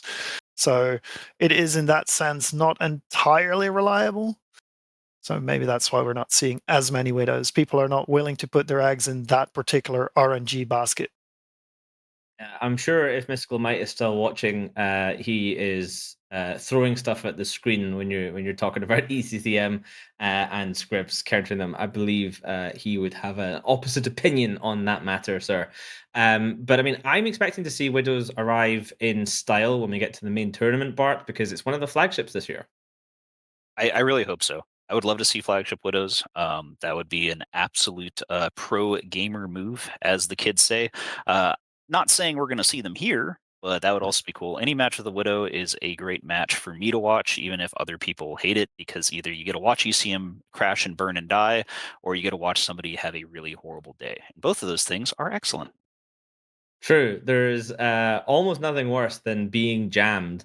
And there's always nothing better than jamming someone, especially if it's with like an EC300 or something like that. It's just so satisfying that you've just ruined someone's day with nary a press of the F key on thine keyboard. All right, we have 90 seconds before this match. It is Test Alliance, please ignore, versus Of Essence, and the casters are Wingnut and Rose. So let's head over once again to the arena. And welcome back, and we have a Nighthawk Loki Rush of the Days of Yore, and we have a triple regular Geddon comp. So I think Misty is still not particularly happy about that one, but it's an improvement. They're slightly different. I am very, very happy with seeing this triple Loki, and we are triple Squall on the Test Alliance Please Ignore team. Honestly, this makes me very happy. Double scalpels, but oh my goodness. Okay. As somebody who's very, very Logi happy, I am very very interested to see how this plays out against a triple Geddon. You have to see if these ships can get onto the Augur and kill it in seconds, and after that, they can start murdering the Armageddons. The Geddons are nice ships, but the one thing you'll notice is that they are kind of light on damage. These Geddons are not full nuke fit. These are rapid heavy Geddons, so in the same spirit as the Armageddon Navy issue. But they are mostly drone boats, so the damage should burst up a bit when the match starts. But honestly, it still feels a bit light. We will see with the attack bar of Test Alliance Please Ignore being almost double that of Essence, even as boosts go up. I'm really curious to see what happens now. Of Essence does have the larger control bar, as if that starts to move and we see damps go onto the Lokis. Yep. If he damps into Lokis, and there'll also be guidance disruptors on the Nighthawks as well, which will really hurt them because these Nighthawks do tend to struggle a bit with application. As here comes the rush, they are absolutely barreling in. They are going for it. As the Heretic is webbed, scrammed, neuted, that looks like that might be first blood drawn. As Elikam Amatin on Of Essence is going ahead, is in armor. It looks like he is trying to hold on as they're trying to potentially go after the Loki of the bomb squad on the side of Test. Hold on, that wasn't a wobble, was it? I can never really tell what they look like, but yeah, he is still alive surprisingly, but he should be dead. That's a lot of damage sitting on him right now. Yeah, that Heretic, he is fighting. He is absolutely trying to stay alive. He is catching reps, but the Loki for Bomb Squad is also hitting armor. They are also trying to keep him alive with that double scalpel team, but the Heretic is the first blood in this match. And then neuting power from these Geddons. There's 2 heavy newts per Geddon, and they are just making it absolutely painful. That And yeah, I think Test is kind of in trouble now. There's a lot of newts coming out. There's a lot of newts. Tests are actually not doing too well. This might be really bad if they cannot get this ball rolling. They gotta find a way to knock some of those newts out, protect their scalpels, because those scalpels are, while they're gonna be chugging cat boosters, those will eventually run out. And that is their Logi. If they do not have their Logi, I think they're gonna have problems. They are engaging Spring on the Armageddon, and the moment that happened, I saw the Augur of Echo Ilion burn back towards the fight to start repping him up, because the Augur has been trying to play it safe to not get absolutely rushed down. But now that he's needed, he is there to be useful straight away. That is very quick. He's also doing it very smartly as well. He's staying away from the enemies, but trying to do his best to save his friend. But I think Springer may go down. This is still a lot of damage. Now, keep in mind, if he is not within optimal range, he's only getting 50% of those reps on that Geddon to hit instead of the full one amount. So it does look like that Geddon will go down. Fantastic job from the Augurer, though. Second, I just need to check something. Just looking Go at for it. something. It does look like the Loki of Sebastian Serabeam is taking damage. He is holding on into shield, though. He is catching reps. Does look like they're trying to potentially trade for the Pontifex of Zypher on the Of Essence team. He is getting reps, though. He is target painted. As they have a point on the Geddon, and the Geddon is melting in the shield. We will see if they're able to catch reps. This is a trade that I would take, a Loki for a Geddon. This Especially Loki's just not going down though. They're taking so long to kill him, and again, these Geddons are not massive damage, and as they lose them, they lose so much. This Loki might actually just hold. If he holds, I they're mean, in deep trouble. yeah, if they manage to hold, especially with losing a second Geddon, if they do lose a second Geddon, um, that that power of not having the heavy nosses is definitely going to give Of Essence less of a little bit of a chance of survival in the long run. He's just outright holding now. They're actually holding this Loki alive, and the Geddon is slowly going down. This is starting to turn very badly. They're Yeah, looking I really mean, good I at the want to start. call It's out the falling. Logi of Test at this point. They are keeping that Logi alive. They're playing very safe while managing to keep him alive, yet at the same time, make sure that they're being aware of their newts.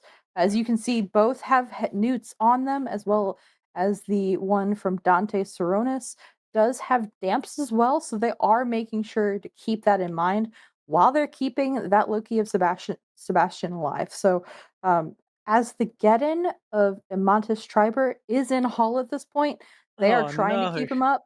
But if they he's lose that, they're he's cooked. gone. He's gone, and the Loki is fully stabilized. Test has managed to carry this. Test has come back. Honestly, this may be a point where we resurrect that Test is not dead. Although, Nah, I don't know about that. well, That might be going maybe. too far. Would it though? They did manage to take down the Magus of Essence. Honestly, that popped very quickly. Um, as you can still see, the current remaining Geddon of Karuk Arnak does have double nosses on one nos on each scalpel. They are trying to make these Logi have to pay with their cap boosters. I'm just double check. Was that really the case? Were these all rep drone Geddons? Surely not. No, there's some berserkers. Never mind. I saw a comment. I was like, "There's no way." Okay, they were using berserkers as well. All right. But yeah, this is kind of done, unfortunately. So the Armageddon of Kurok Arnuk is about 1 billion miles from anything.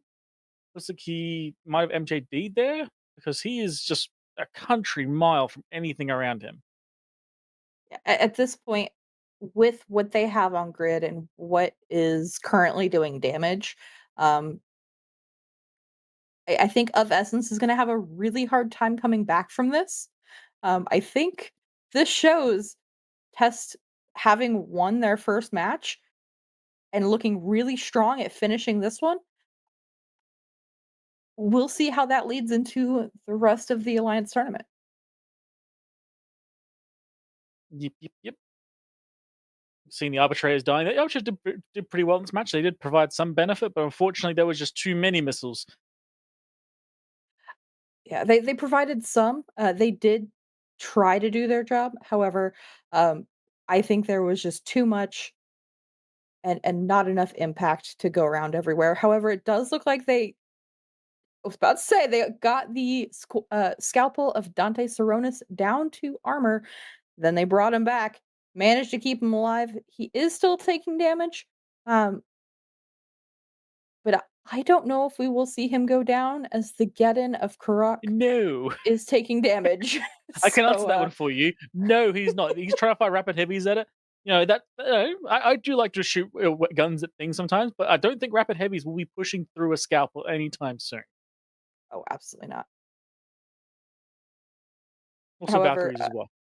yeah, Of Essence has lost their augur, their Logi at this point. So at this point, it is cleanup for test. Cleanup on Isle test, please. Or Isle of Essence, Boo. technically. Boo. Yes. Boo. Well, final getting going down. That just leaves a bunch of support ships with no damage and no hope.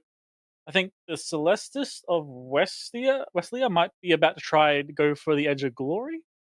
Line up on I a beacon, wonder I if we think. will see a boundary jump where they try to see how far they can get out. But that might be just wishful thinking and hoping to see some fun numbers. There's always the record to go for. Oh, of course. And there's good fights in local as well. Good on them.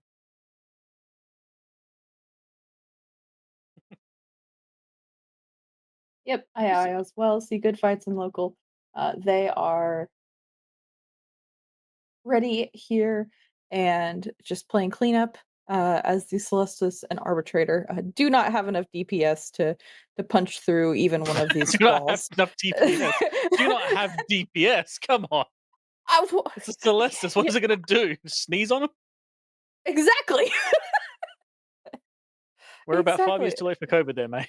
Not gonna work. There You goes the RP. know, well, it depends on where you're at, but yeah. Is he gonna ban like this Celestis has been like circling around this beacon for so long. Just click it, please. Just go for it. Just go for it. Come on, West. I don't know what he's doing.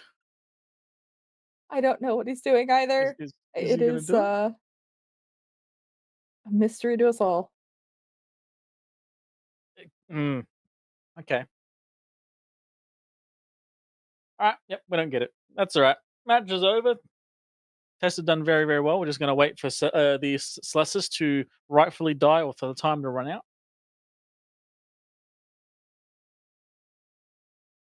There we go. He's cycling There we go. to another Let's see. beacon. He's not going to the out. He's going to another beacon. Wow. Oh goodness. He's I guess he's trying to be the last one on grid. Although I think resistance is futile at this point. There is absolutely no way of survival other than Yeah, luckily, we only have 20 seconds left to deal with this. This Celestis has decided to take his time with it. yeah, he's There just you go. decided 5, to walk 4, the dog. 3, 2, and we are free. Well done again to Test. Very well flown. With that, we'll go back to the studio and see what they think. There you go. Officially, we can confirm here in Alliance Tournament 21, Test Alliance, please ignore, is back. You can no longer ignore them. They're here. They've gone 2-0 in the feeders for the first time, and I think genuinely forever, making their way into the tournament proper. They tried so hard to snatch defeat from the jaws of victory, but unfortunately it was not to be for them, and they did stumble ass backwards into the W. They were denied the full clean sweep there, of course, by Wesley. I say his name. He kept himself alive right to the end, denying that test clean sweep. But I mean, I feel like they could have done that a lot better. I'm not going to lie. The target calling, Alice joins us on the desk. The target calling, the initial choice for the heretic. I'm not sure I like that. I'm not sure I like it either. In a rush comp, one of the big benefits of having 3 Nighthawks and 3 Lokis is you have a colossal attack bar, and you can just go into the opposing team's mainline ships with no fear. And it's not like you might have to kill a small end ship if, for instance, the other team has a control comp and they plan to control you with lots of screen. That heretic was the only thing even remotely resembling screen in the Of Essence comp. There was nothing stopping them from just deleting an Armageddon. And once they tried it, the Armageddon just vaporized. So really wish they had not given Of Essence the extra time. Fortunately, Of Essence did not use it, and Test has advanced. Yep. I mean, Of Essence are a pretty decent team. So Test coming out doing. We say that they did maybe the wrong target primary, but even still, they were able to keep their composure, execute well, and pull things together and take the victory. So all that matters at the end is you get the win and you go forward. So they took the 3 Lokis, the 2 Nighthawks. It's a lot of DPS, a lot of control. Bart, from these Lokis. It's 30 points each, though. So that has forced them to bring in the Scalpels and then 3 Squalls. Why would somebody bring a Squall to an Alliance Tournament match? Squalls are really weird because they actually do a lot of damage for a very low amount of points. I was kind of not a super huge fan of the heavy missile squall, which is what Test was running, but I think they still get like 250 DPS or something like that. But for a 7-point ship that can actually sit at range and just shoot missiles the entire time, like that's a pretty solid thing, and they're actually really tanky. We saw them a ton last year because they were like, I don't even remember how many points there was, like 4 or something goofy like that. But yeah, it's a little bit of a throwback, but I kind of like it. Like, you're doing a throwback comp. That's always a great spot as I'm not going to necessarily say Test is a newer team. We've seen them a ton, but it feels like a newer team each year. And they kind of went back, saw it worked, and were like, hey, let's just adapt this to the current rule set. And that's always a great spot to start with. Obviously, it worked. The Squalls, with them not being shot at, 200, 250 DPS for a 10-minute match actually adds up quite a bit. So yeah, I liked it. I'm not sure if that's the right choice to always do. Bring a Squall instead of like maybe bring some Caracals or something, but it worked out. We can't really hate on him for it. So yeah, I don't know. It was cool. It's cool seeing something. It's always cool seeing throwbacks at work. Yep, I'm a big fan that they've made it through into the main tournament now, because we get to see if they can pull it together and keep advancing. Tests have struggled a little bit in previous years.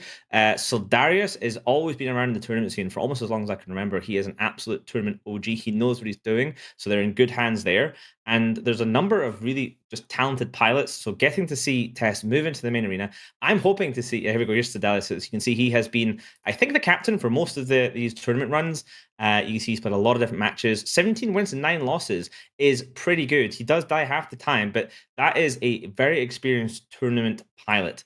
So look forward to seeing him in the main tournament. All right, I will be especially happy if we can get a nice rematch of the old Test versus Goonswarm Federation match. That would be a super interesting one, because Goons are still in with a chance to get into the main tournament as well. All right, let's look at our next matchup. It's going to be Space Violence versus Paper Numbers. So let's take a look at the bans for that. Okay, Ali, welcome to the desk. Talk me through these bans. So we see first off the Jackdaw ban. It's been a very popular ban. It's an interesting first pick. Usually we see it later on in the draft, but Space Violence, they don't want any of those very efficient small end destroyers. Cenotaph, Zarmaz, classic bans, been here all weekend. And then now we've got the Dominix and the Abaddon for Space Violence, taking out some of those heavy battleship cores. We've seen the triple Dommy. It's back from the finals of Alliance Tournament 20 and making waves in the feeders. Abaddon, of course, classic tournament ship. And then the Sentinel, which we have not seen banned very much, but is very effective against sort of max threat gun spam comps. In terms of what this is, these are the bans from Paper Numbers are mostly just good ships, annoying ships. There's a lot of stuff that's still open around them. The bans from Space Violence might push things more towards the sort of gun spam comp. Probably why Paper Numbers opted to ban the Sentinel last. Indeed, and the Sentinel we talked about as well yesterday. It's a great ship for newts as well. Like, it tends to be used for its tracking and guidance disruptors, but getting one of them on top of, for example, a Tech 2 logistics cruiser can really shut it down, and it can keep it dry, because of course it has the small newts. The Dominix, we talked about this earlier on, Bart, has those heavy newts. It can really shut down a lot of things, but the problem with the heavy newts is the cycle time. Yeah, so the heavy newts, their cycle time is long enough that you can actually get multiple cap boosts off in between each cycle. So there's obviously there's a ton of different cap charges. I read a comment by Theronth earlier where he said people always forget about the cap booster 150, which if you download your cap boosters, you can actually get several cycles of them off in between every newt cycle, which means you don't really have to worry about like one heavy newt or two heavy newts completely dead capping you, especially if you don't stagger them correctly. the small newts on a Sentinel, they cycle so fast and they still hit really, really hard energy neutralizer wise that it's almost impossible to actually cap up as a logistics cruiser. Obviously, a battleship, you're probably going to be fine. You got the big cap boosters there, but once a Sentinel gets on you and cap dries you, you're probably never getting your capacitor back, just because they cycle so quickly that even if you time your cap booster perfectly, you'll get like, oh, okay, I got a cycle of reps off and I'm out of energy again until I'm able to reload. So I get why people get rid of it. Crazy good ship. Obviously, the Dominix has been dominant. I do think that Space Violence is kind of banning out a lot of the traditional rush counters here, which kind of makes sense because I believe they did a Torp Raven yesterday. Yes, I think you're right. The Torps are one of those Torp Ravens. We see them occasionally in the tournament. It's kind of like the RT Maelstrom. It's one of those ones that does big number damages. And if it works as you would expect it to be on paper, then it can be very effective.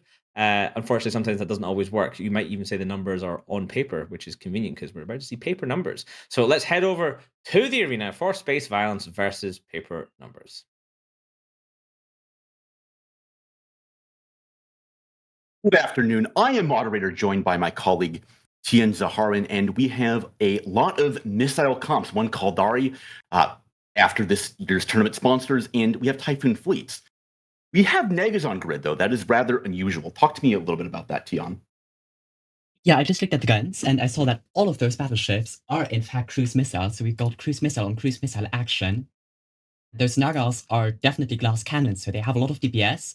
They are a prime target to be shot immediately here. And I also just noticed that the red team here is only bringing one singular scalpel as Logi, which is really interesting. Yeah, we've seen that be a thing that teams have done in the past as a result of just really being out of points and wanting to be able to bring more kind of on their, low end, maybe elevating something to bring like a Caracal instead of having to bring a Tech 1 frigate. So that's something we've seen some viability in the past. But the Naga, that is a lot of points for something that can project pretty well with rails or even blasters with null, but they're made out of paper, which is ironic given that they are facing paper numbers. Yeah, so in 3 seconds the match will start, and immediately both teams seem to be kiting in opposite directions because both teams really have a lot of range, so they can just snipe across the whole arena. We'll see where the first damage is applied, and it seems like Space Violence is immediately going for the Typhoon fleet issue of Dive Eisen, and of course Yobaflex and the Naga is also a prime target, and paper numbers chose to immediately go for those glass cannons, as moderator said, to maybe get rid of some of those high DPS long range glass cannon ships. Yeah, and that absolutely makes sense. Keep in mind that the Typhoon fleet issue, unlike the Raven Navy, does get an application bonus to the Naga. So combined with the paint that it's getting from the Vigil, we'll be able to apply fairly well. And the incoming damage onto Rifeson is not going to be, in the clip form, it's going to be continuous cruise damage. However, one of the trade-offs is that the Raven Navy issue gets a projection bonus, it gets a velocity bonus. It does not get a damage bonus, unlike these Typhoon fleets. But that Naga is actually holding on surprisingly well from a combination of drones and the single scalpel of Radek Shmos, but it does finally drop after about a minute of continuous fire. Yeah, but that minute of continuous fire definitely gave them a lot of time because they got Raiffeisen in less than half armor, so eventually, it will be a good trade for them to get that Typhoon into half armor before losing their first Naga, even though they lost first blood. But I see a lot of damage now on Keep Quid, on the Caracal, so he will go down there and boom, yup, he's dead. So that was really quick. I don't think those Logi drones had the time to switch target, and the singular scalper can definitely not hold up against all that incoming damage. But Raiffeisen is slowly still losing his armor, so it's going to be interesting to see if they can still break him, even though they're losing more and more of their low end now with the second Caracal rapidly dying here. Yeah, so Raiffeisen now finally catching a few more Logibots. I really like the call of the Caracals. These are actually heavy missile Caracals. They are not any sort of a rapid. So given this composition from Space Violence, they're actually going to have no real way to tackle and apply damage to the Deacons of Parkbank and Young Renegade, and likewise the Pontifex is here. So I like the call of going through the Caracals here and then maybe to kill the Scalpel. Even if Raiffeisen does go down, if you trade out 3 Caracals and a Naga, which they do right now as Raiffeisen is still holding on, that's a decent trade for the position of paper numbers. Absolutely, I completely agree with that. I did see a last-second MJD play there from the Caracal, knowing that it's probably going to be the next primary to hopefully maybe distract the Paper Numbers team a bit with MJDing off there. Tried to jump to a second MJD beacon to maybe do that play twice, but it didn't really work out for it because shortly after MJDing the first time it died. Raiffeisen is still holding here, and the second Naga now is really suffering. It does seem to have an Exile Answer Shield Booster because it is repping quite a lot there. I don't believe that's just Rep Drones and Scalpel. Jintan actually making a critical play here. He's getting on top of that Navy Raven and the Scalpel to get a tackle on there. That's going to be crucial to be able to allow the cruises to apply damage. That's really the only tackle besides, of course, the Hyena that they've got. And now that those webs are landing, slowing down that Naga, or rather the Caracal as well. Naga was painted, it goes down. Scalpel would not surprise me if it's next. We'd see some newts on top of that. And Raiffeisen, I mean, down into just a sliver of hull, doing his level best to survive. But look at that Scalpel get absolutely chunked through the cruises. Yeah, without a friend, that Scalpel is not going to survive long, and there, boom, it goes down. And Raiffeisen is actually stabilizing on his tank now, it seems. I'm not sure if those last 3 Raven Navies and the Stork links will be enough to break through this Typhoon Fleet issue. So this might actually be a clean. Oh, just as I say that, Raiffeisen goes down to a combined volley. I was just about to say this might be a clean sweep, but there he goes. Shortly followed though by the Stork, so the links are off grid now, and it's just the 3 Raven Navy issues versus the world. Yeah, it would appear that Raiffeisen actually took a wrecking shot from one of these Raven Navy issues, able to punch down through its minimal remaining armor and the hull there. But I mean, they've traded 1 Fleet Typhoon for their entire low end. I mean, that's 45 points to 86. I mean, yes, Jalthi may very well go down here, but so far, if they can break through Ninetales, which is also a Pokemon, not just a Raven Navy issue, may be worth it. Keep in mind that with the Nagas and the Caracals being out of the way, Young Renegade and Parkbank just have that little less incoming damage. And if Ninetales goes down before Jalthi, which it looks like it will, looking at the attack bars here, Paper Numbers will be solidly in the driver's seat. Yeah, and I think that will be a really hard position for Space Valiants to come back at that, because I'm not sure 2 Raven Navy issues will be able to break anything here. I think their only chance would be to maybe now snipe off those Steak guns, and then potentially after that still win the DPS race, but I don't see that happening, and this Raven Navy is now rapidly heading towards armor, so I think he will go down here soon. I'm not sure what Space Valiants could actually here at the beginning.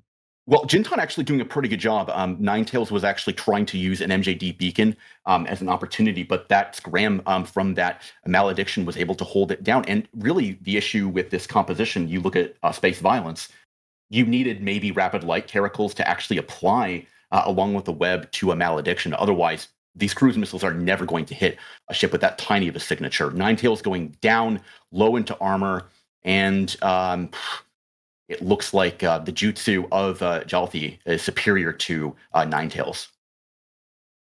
Yeah, I think maybe the Rapid Lights Caracal could have changed something here, with maybe helping to get that malediction and the Vigil and even the Hyena off-grade, because Rapid Lights are not heavy missiles, but they still have really a good range. Like they can still hit out to 40, maybe even 15 kilometers. 50, sorry, not 15. So they could potentially snipe those frigates and make it a lot harder for those Fleet Typhoons to actually apply their damage. We now see Jintan again rushing in for the hero tackle, going for that next Raven Navy just to make sure it's pinned down. And Xanos in his Typhoon Fleet decides to MGD right on top of that Raven, make sure it can't run. It can try to run, but it can't hide. So yep, Jalthi and Jintan just got on top of him and just said, "You're going nowhere, brother, except out of this match." Jalthi and the rest of Paper Numbers here with this will actually qualify into the Alliance Tournament. Keep in mind that Space Violence here is not out. They'll be going 1-1, and they will have a chance later on next weekend to bring themselves back in this GSL format. What do you think Space Violence could have done to maybe play this a little bit differently and swing it in their favor? I'm not sure, to be honest. I'm not really a fan of the double Naga. I think it's a lot of points. I'm not sure if the Nagas really gave them the benefit they were hoping for. Like the first Naga survived for a really long time, much longer than expected, and it helped a lot with getting through Raiffeisen tank. But it just didn't have anything to follow it up, you know? I think maybe just the choice of weapons on the Caracal made them lose this match, because if they could have gotten rid of that low end, easier, maybe even the deacons with the caracals, like you have 3 caracals, 8 points each. You can just yeet them in there, send them in, tell them you go your thing, and at least in that time they can really put their DPS to use, as on heavy missiles they have like, I don't know, 500 DPS each. That's not going to make the difference here. And one of the things that you really have to consider on space balance is you have to think, how am I going to kill frigates, right? Logi frigates, or any sort of like a guidance disruption if there was something like a sentinel or on this comp. And really the issue you run into is that even if they did get tackle, what was it going to be with from space balance? Caracals are not known for their survivability. So maybe drop some of the Nagas, bring another link ship in the form of possibly a Vulture, possibly a Claymore or a Sleipnir, and don't invest so many points into the Navy Raven. I understand that the Nagas and the Navy Ravens are cheap, but I mean, you have one link ship in the form of a Stork, which got killed very, very early, and once those links fell off, so did the rest of Space Balance's HP. Yeah, exactly. And I think yesterday we saw a double Typhoon, a Cruise Typhoon fleet with a singular T1 Typhoon. And I think maybe they could have done something similar here with 2 Navy Ravens and a T1 Raven to get a bit of extra points. And maybe switch one of the Nagas to get a bit more points to, as you said, something with maybe potentially more links or better logi. But I think like this, they were pretty much doomed from the warp in. But still, a good fight. And I think with that, we can send it back to the studio. Just paper numbers for making it in. Space violence, getting violence in space there by paper numbers. And that is an interesting one to discuss, because 2, on paper, relatively similar comps, both relying on 3 faction battleships with cruise missiles to do the damage. But that is where the similarities end. And it's a really good way to discuss what the differences were. I mean, in one hand, you have the Fleet Typhoon with 44 points going up against a Navy Raven at only 38, so 6 points for cheaper for each of them. But of course, the Fleet Typhoon has that native bonus to application, and the Navy Raven doesn't. There's also a bunch of different decisions in the low end of the comp. Blackbird Pirate, you were talking a little bit about that with regards to stacking. Tell me a bit about it. Sure. So, most people in EVE know that if you stack the same module multiple times and it's like an application bonus or a ballistic control or anything like that, you suffer from diminishing returns. And, this is so that you can't put like 5 guidance enhancers on your ship and suddenly hit 600 kilometers away. But one of the things with EVE is that if they come from separate sources, they don't diminishing return with each other. So having a Typhoon Fleet issue, which has an inherent bonus that you then apply its own, like, let's say self-module bonus from like a guidance enhancer, and then you apply target painters from a bonus target painting ship, you get these like really high multiplicative damage application enhancers that allow a ship that is shooting cruise missiles, which traditionally don't hit small stuff very well, to completely destroy them. And they did that. This is a comp that Tuskers actually used last year to great effect. And the really big difference, because the comps were similar, but the Typhoon Fleet issue comp had way more target painting, target enhancing bonuses than the Raven Navy issue comp. And you could see that when, the Typhoon Fleet issues basically were one-shotting small ships, and the Raven Navy issue comp, like, they kind of did damage to a Typhoon Fleet, but they could barely break it. It's one of those weird things. Cruise missiles are so bad at hitting targets that even against a battleship, they can sometimes struggle with just a single target painter on them. And we saw that because, like, theoretically, you should be able to break a battleship with 3 Typhoon Fleet issues, but they didn't have enough application bonuses to do it. Yeah, and you can see this even further when you look at the rest of the ship decisions. So the paper numbers team, literally all their damage coming from just those 3 Fleet Typhoons. After that, it's Lynx, Hyena for application, 2 Deacons, a Malediction, and a Vigil. Ali, on the other side, you got those 3 Raven Avens, but also 2 Nagas and 3 Caracals. You would expect that to be a lot of damage, but it just didn't seem to be applying. What gives? I mean, this is where we get back to the whole target painter video that we just watched. So the Raven Navy issues, they're shooting cruise missiles. They have an application bonus, but cruise missiles still do struggle to apply without the help. The Nagas, they're using large railguns, not medium railguns, large railguns. And the caracals with heavy missiles, those are going to be able to apply well to a battleship, but might struggle on some of the low end. So it's a classic case of you put all of these ships in Pytha, and you looked at the damage, and you took the number, and you put that in your spreadsheet, and then you did a sum, and you're like, that is a very big number. Congratulations, we have it. And again, there is a feature in Pytha where you can go into a graph and you can look at how it applies to like other ships. And perhaps if you take that number, then you will put more target painters in your comp. Indeed, and I expect we'll see some more Navy Ravies over the course of the tournament. We've seen some teams bring them in with torpedoes. We've seen a few of these crews. We've seen some regular Ravies doing Tinkers. So the world is our oyster as we move into the main tournament. Bart, one of the interesting changes to the format this year is instead of over 2 weekends, it's going to be 3 days back to back to back.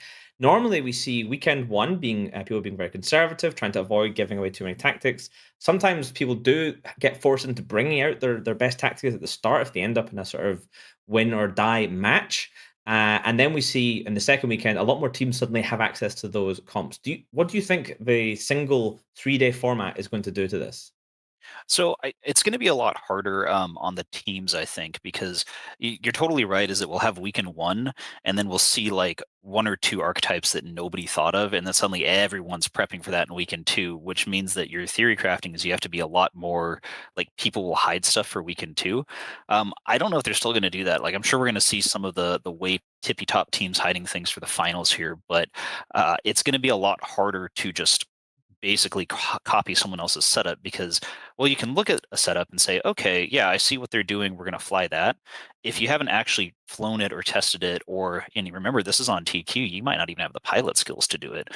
You're not going to maybe be able to pull that out in like sub 24 hours, sometimes like 18, because you could have done your last match of the day and then your first match the next day. So it's going to be a lot rougher on the teams in some ways. I am personally a pretty big fan of this new format change because I think it's going to make it a lot more action packed. And I've heard over the years, like, and I've been on a teams before where like we don't want to have to do 2 weekends of this. Like this is so much work.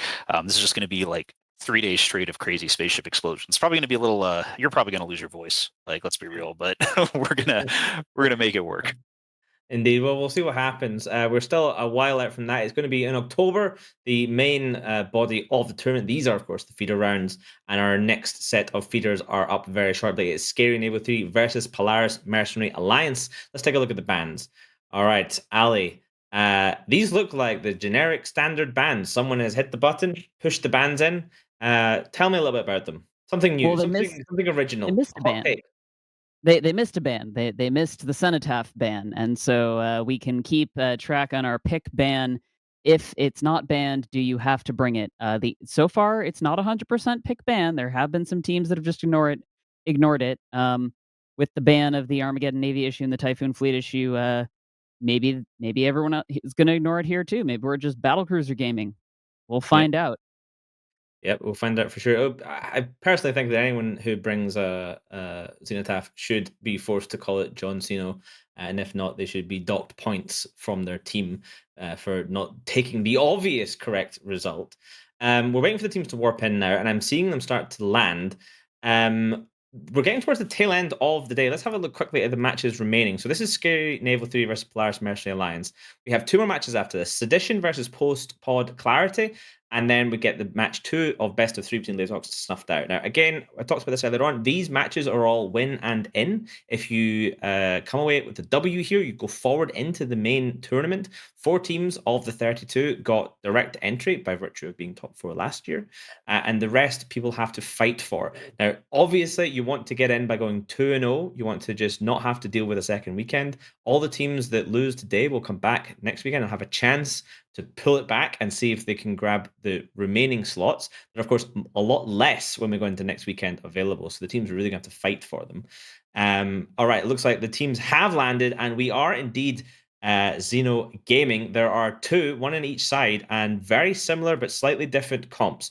So we'll hand it over once again to Moderator and Tian for this match between Scary Naval Theory and Polaris Mercenary Alliance.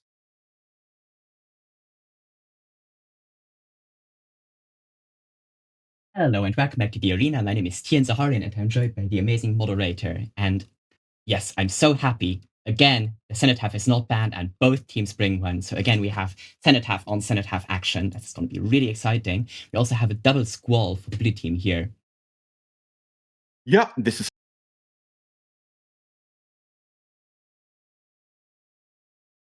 Oops, moderator just muted. I'm not sure if that was by accident, but yes. actually with the crossworks actually Yes. here.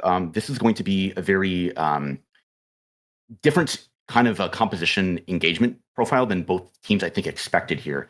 Daniel Alsada bringing a Tengu actually is going to be something we've not really seen a lot of. They're usually very, very expensive for the points that they can offer, and sometimes we'll see them configured in ECM configurations here, but it looks like so far he's in ham, and I don't quite see the subsystems. Maybe production can help a little bit with that one. Yeah. Oh, okay.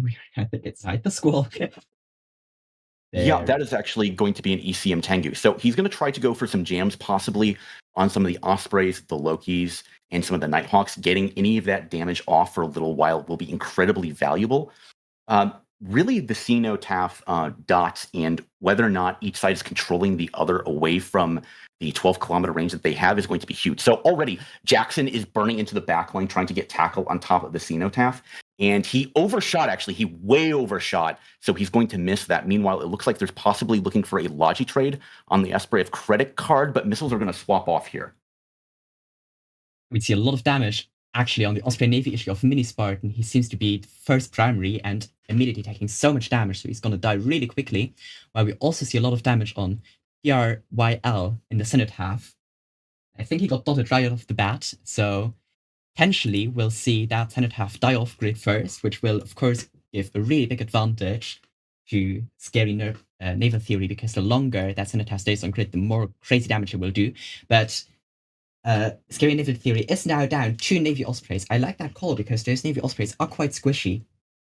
Yeah, so I really like the call, actually, of going through the Navy Ospreys. Like you were talking about, the amount of hit points that they have to the amount of damage is absolutely perfect. Meanwhile, the Cenotaph has been perfectly happy to get dots on top of Solaris, who is going down low into hull, and the Scalpels are just not able to keep him up. Meanwhile, you have just an Osprey for reps, and somehow the Nighthawk of Chiswill and the Cenotaph of PR are holding fine. Really, look at the attack bars. You lost a Claymore and 2 Navy Ospreys, and it's so much lower already. Yeah, it's crazy how much damage Polaris is putting out here, because 2 Claymores down now. That's crazy how quick those ships melt. And that Scalpel is also still suffering, so potentially soon no Logi against still, wow, so much damage on Onslaught now. I just noticed that. And it's actually taking over PRYL on the damage, and it looks like that Cenotaph is going to drop first. So dot damage off grid for one team. This is such a quick snowball. It's amazing. Now it's just 2 Jackdaws, 1 Scalpel, and a Tengu left. That Nighthawk of Chiswill is taking a lot of damage, and so is the Cenotaph. But does it really matter at this point, as a Jackdaw gets blobbed? Really, it doesn't. And there's a lot to talk about here that the desk will be able to get to, because I don't know if we're going to have time in this match as the Jackdaw goes down instantly. Daniel Alsada, really the only Tengu we've seen. They were trying to go for ECM to control PR Yield, but PR Yield was just able to dot freely from the very get-go. You would try to hold it down with some of your Scalpels, or rather your Jackdaw, and then allow the dots to just apply over time. But shooting Nighthawks into the kinetic hole really seemed to be a major contributing factor into this. And look at those bars that Polaris had. And I think that's a new record for this tournament so far. A game over in 2 minutes and 36 seconds. Absolutely on time, but also I think that's the very first 200-0 clean sweep where there was a Cenotaph on grid. I think that's the very first time we see 2 Cenotaphs on grid and one team manages to pull out the 200-0. So that's amazing. And I think we can send it to the desk for further analysis on that super rapid match. Welcome back to Alliance Tournament 21 feeder rounds. We have 16 minutes to talk about what just happened. That was one of the fastest matches that we've seen for a long time. 2 minutes, 36 seconds. I believe the fastest might be around 2:20. So a solid W for Polaris Mercenary Alliance. Their Scary Naval Theory just kind of all fell apart. And unfortunately, this is kind of the nature of these like kind of rush comps, like pure DPS rush comps, if you mirror match up against them, then it can, when it starts to go, DPS number of yours goes down, DPS number of opponent team stays high, and you have less ships, so it applies to more of them, and then off it goes. But yeah, still got 15 minutes, so we're really gonna be deep diving into this. All right, let's start with Alliance. We saw the lesser spotted ECM Tengu. This is the second we've seen in Alliance Tournament 21. Is this going to be the year of the ECM Goo? So I'm not sure because obviously the ECM goo was on the losing side, which is never a good thing for a ship's forecast. But I can see what they were trying to do with it, and I think they might be cooking here. So the deal with ECM, as we've talked about before, is when you jam something, it can only target you. It can't target anybody else, and so it has this sort of like taunt mechanic. Um, One of the things that I noticed watching the match is that that Tengu had jams only for the cenotaph. So if we imagine our ship here is the Tengu, and it's jamming the cenotaph, that cenotaph is now only able to lock the Tengu. And what do you want to do in your cenotaph? You want to spread your dots around. Uh, it would be deeply unfortunate if you were only able to lock one ship that was out of range of your breacher pod. But that is what appears to be what was at least the goal of the Tengu in this match. Now, why the Tengu rather than like a Blackbird or something else? Well, the Tengu can still fit heavy assault missiles. It can still deal quite a lot of damage. And especially if you have those jams laser targeted for just the cenotaph, you just bring the correct jam to jam the cenotaph. You don't worry about filling your mids with jams. You don't worry about sacrificing too much tank. And that way you're good. So I can see what they're doing. It's an attempt to win a Sino mirror. Unfortunately, it didn't really work out. We don't usually, as CCP Overload says, we don't usually see the Tengu in the Alliance tournament. It was much more popular when you could still use a Tengu as a logistics ship, but that has been out for quite some time. Now it is relegated to just ECM Goo or overpriced heavy assault cruiser with a little bit of a bump couple tournaments ago. Is this the year? We will have to find out. We'll see both in the rest of these feeders and in the main event. Yeah, you just saw that graph flatline when the era of the rep Tengus was over.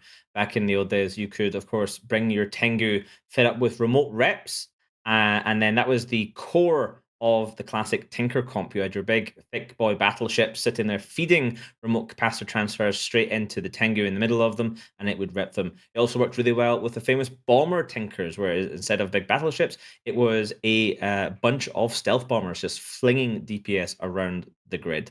Now, Bart, I want to talk about the fact that these two teams kind of brought very similar mirror matchups, both with Xenotaphs at the top. Then they had two command battle cruisers into the two Tech 3 cruisers, but they chose quite differently. One side went Nighthawks and Lokis, and the other side went Claymores and Tengus.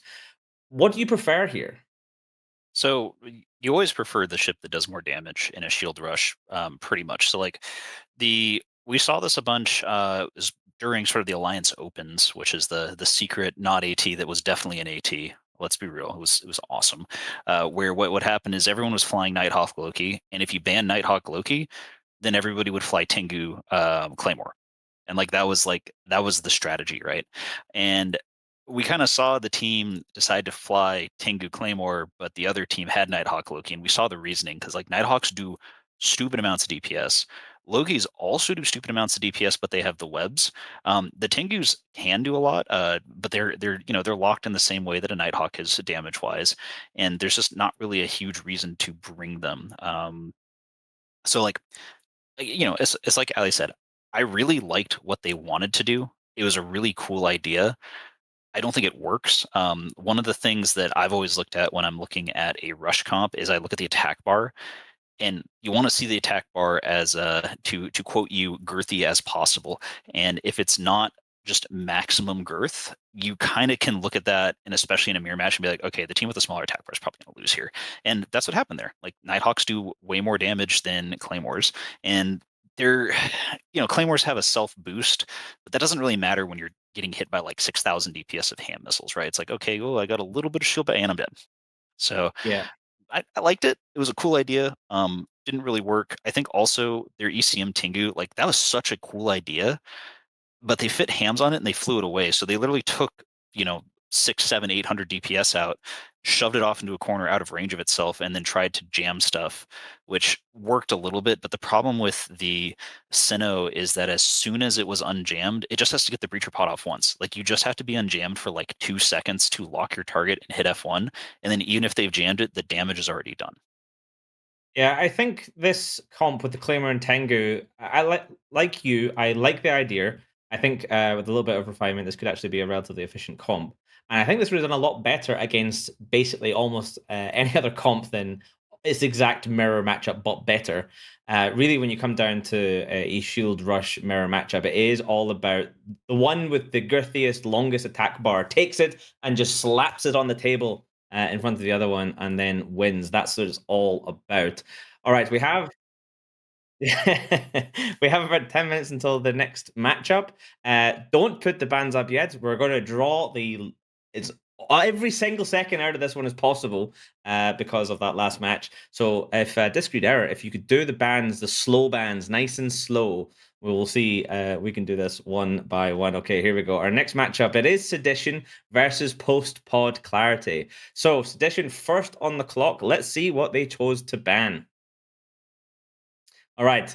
Wow, wild one, guys. They chose to ban the Zarmaz. A very unique and interesting ban, which we will now talk about. It took them 5 seconds to think about this one. Ali Aris, the Zarm. Wow, what a hot take ban. I know, and I think those 5 seconds, if I time myself typing Zarmazed into a chat window or into a text box, I think that would be about the right time. It's been very powerful. When we've seen it on grid, it has by and large done well. It is a counter to the Kingslayer strategies that have been very favored throughout this feeders tournament. Tech 2 cruiser logistics are great. The Zarmazed was also very banned last year as well, to the point where we were making up new names for it. I think the Zarmalade is the one that has just stuck in the back of my head. I think was also pretty good. Yeah. Zimzam, very good ship. Yeah. There you go. Of course, it was never used before Alliance Tournament 17 because nobody thought to bring it. In fact, that was the year someone first brought along the Zarmaz, and everyone else realized it's actually kind of useful. It's not been hugely popular before, only seeing a small number of uses. And it's kind of surprising to see it be banned so often. Blackbird Pirate, is the Zarmaz better than either the Guardian or the Oneros? So it depends on what you're doing. Obviously, the Zarmazed has the issue where, with the ramping reps, if you're swapping targets constantly, it's very difficult to break through. But I think what people are scared of are like Zarmazed drone comps, like specifically around the Dominixes, because the Dominixes are one of those ships that like it has so much buffer on it that you're not going to take it down super quickly. And if the Zarmad's sitting there, doing those spooling triangle people reps, it will eventually become unbreakable. The other thing with the Zarmaz that's really, really powerful is they actually are really good at living. If you can throw rep drones on them, you're probably not going to break it. Like they're pretty fast. They have crazy resists. They actually have a absolutely insane amount of power grid too. So you can throw you can dual prop, you can throw self reppers, you can do all this stuff. So it's not necessarily better than an Oneros, but if with the comps that you can put it in, it is like a massive force multiplier. It's almost not quite, but it's almost Rabisu tier for those who remember those days of the days of yore. It's also interesting to see. Last year, we saw a couple of teams swap out the Zarmazed for its baby brother, the Rediva. We haven't seen anyone attempt to do that yet. It's either been Zarmazed or bust. So maybe that's something we'll see as we go a little bit deeper into the tournament. All right, let's see how Post-Pod Clarity respond to this Zarmazed ban. What did they choose to ban out? They get 2 bans back to back now, so we'll see them both land at the same time. Once here we go. All right, so again, we're going completely off base, bands that no one has yet to see in Alliance Tournament 21. We've gone for the Loki and the Zenithaf. Blackbird Pirate, is the Loki that good? Is if you remove it from the options, is it going to completely ban out this ham rush? It doesn't ban it out, but as we've seen for several years now, it's a massive force multiplier. Having a ship that does that much DPS and is that tanky and also has 40-kilometer webs is just super busted, because the way that people like to counter shield rush is to run away, and it's a lot harder to run away when a Loki's bearing down on you. I there it is. And it's hard to tell with this graph too, because you got to remember that before AT 14, a lot of people were using these as sort of like, oh, it's a tinker ship. I wish we had the survival and win-loss ratio of the last couple of years, because I have a feeling that the Loki probably has a much higher win-loss record if you just took like AT 17 onwards. I think you might be right. At that one, Ali Irish, what do you think? I agree with Blackbird Pirate there. I think the survival rate would actually, you'd see like the survival rate go way down and the win rate go way up, because people will shoot the Lokis. They're very good. They're very effective they're absolutely pivotal to those rush comps. But usually by the time you manage to go through both Lokis, or heaven forbid all three Lokis, you've lost a lot of your ships, and probably it's like, well, we got the Lokis down. We'll hold that in our hearts as we go to Valhalla. Indeed. All right, let's see what the response bans by Sedition are. It only took 10 seconds for Postwar Clarity to type the words Loki and Cenotaph. So this is from speed banning from these teams here. But now Sedition, thrown off by these unusual bans, took 3 minutes and 54 seconds to figure out how to spell Hugin, which is relatively understandable. Ali, what do you think about these bans? So the Dominics, we've seen the triple Domi be quite successful, but also we've seen it lose quite spectacularly. What do you think about the Dominic's ban, especially accompanied by this Hugin ban by Sedition? I think the Dominics and the Hugin ban is a really interesting combo. We've seen the Hugin or the Rapier in those comps. So you're taking two ships out of the same comp. The potato salad comp that we've seen, the triple Domi comp, it was very strong in last year's finals, and now that we've all seen it there, we can all practice it. It's still quite strong in this tournament. We've seen it be very successful in the feeders. Dominic's has a lot of hit points. Battleships in general are better with the reversion of surgical strike.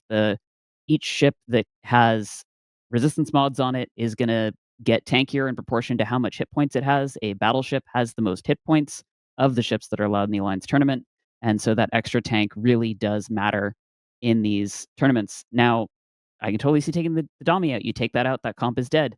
Taking the Hugin out too, it looks like you really don't want anything to apply at range. You can see Hugins in other kiting setups as well. We don't usually see them in the triple Typhoons because the points just don't quite work out. You want to sort of get like the Vigil and the Hyena or something like that. But interesting to take both out, and it is interesting that it took them 3 minutes. I think that was a long argument on Maybe they had the their exact discussion comms. we just had, because I think that took us Yeah. about 3 minutes. All right, let's see the final ban from Post-Pod Clarity. They went for the Tholos. What are these gamers doing? Blackbird Pirate, why are they banning the Tholos? And they were so quick on it, 12 seconds.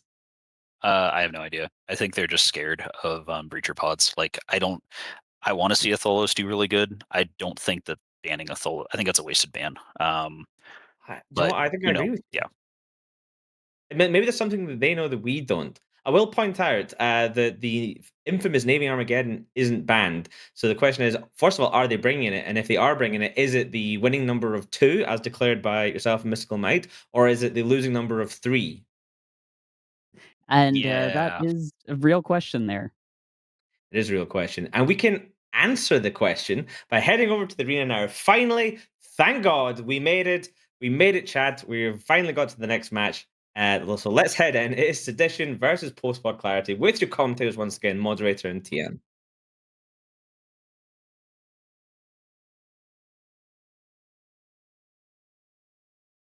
Hello, I am Moderator, joined by my good colleague Tian, and we are not going to have Dominic's, but we are going to have the composition that we have talked about so much, which is what happens when you put a little over 60% of your points into Armageddon Navy issues. Both teams doing something mostly similar, choosing for Arbitrator, Support, and a Hyena separately, but a Purifier. Talk to me about that Purifier here. Really interesting choice. I think it's going to be a primary target. I think it's worth to waste some of your rapid heavy clip on just reducing that purifier to nothingness, because that's a lot of DPS that just can stay on grid, and if you don't focus it down, it will hurt a lot. Like, it's not gonna have any trouble with applying to those battleships, so I think that would be a good primary for Sedition to just get rid of that. But gonna see how they actually do. I think double arbitrator versus one arbitrator is also really interesting, because if they bet correctly and they have enough missile guidance disruptors, that can really make the team of post-prod clarity hurt here, and with that, the match is on the way. I would really like to maybe have, instead of this purifier, you'll notice that Sedition actually gains 2 points because Postpod did not bring a full 200. They instead brought 198. I might have possibly liked to have seen a Spipal or Confessor instead of that purifier. I just don't believe that purifiers live that long. We are already seeing some guidance disruption go across the board onto those Navy Geddons and to the purifier here, but already webs coming in. That will be the Hyena of Silveris Rig doing initial screen, getting on top of Kriatnos, who is, to his credit, already getting a giant ball of heavy armor bots put on top of him. So those Sedition core really not choosing to go with any sort of DPS drones, just choosing to rep up and make sure that post-pod is having to burn out their clips here. And they have about half of those remaining. The Hyena now taking some damage. I really like the swap over there to try to get the paints and get rid of those webs, because those webs, the longer this match goes, is going to be very problematic. And also very valuable to that team. I also really like that they have those rep drones, because it makes it really easy for them here.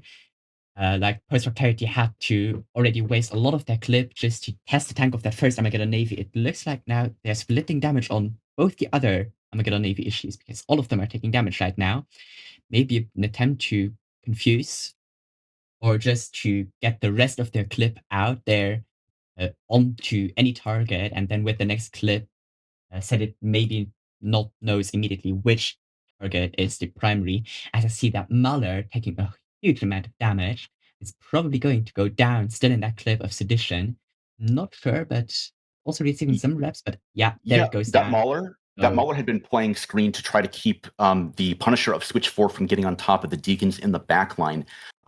Meanwhile, though, we're continuing to see More Power take a good amount of damage, but in the second tier, the rapid heavy damage will fall off, and that's where I start my clock for about 35 seconds on my stopwatch, waiting to see how long it will take for them to reload. Sedition's attack bar has gone to 0, indicating that they are on the clip. Post-pod continuing to output some damage from the Purifier of Gallia, who is now being primaried. We see that he's being held down by, again, the Punisher of Switch 4 doing an excellent job in that 6-point ship, holding down critical targets. Yeah, I really like that. He's just seeing what is important to tackle down, goes for it, takes it, and doesn't let it go until it's dead. And it looks like that Purifier is going to die here as it goes down. And now More Power is still under a lot of pressure, but there's not much more damage coming into him at the moment. So those replicators are not hitting him at the moment. They are in reload.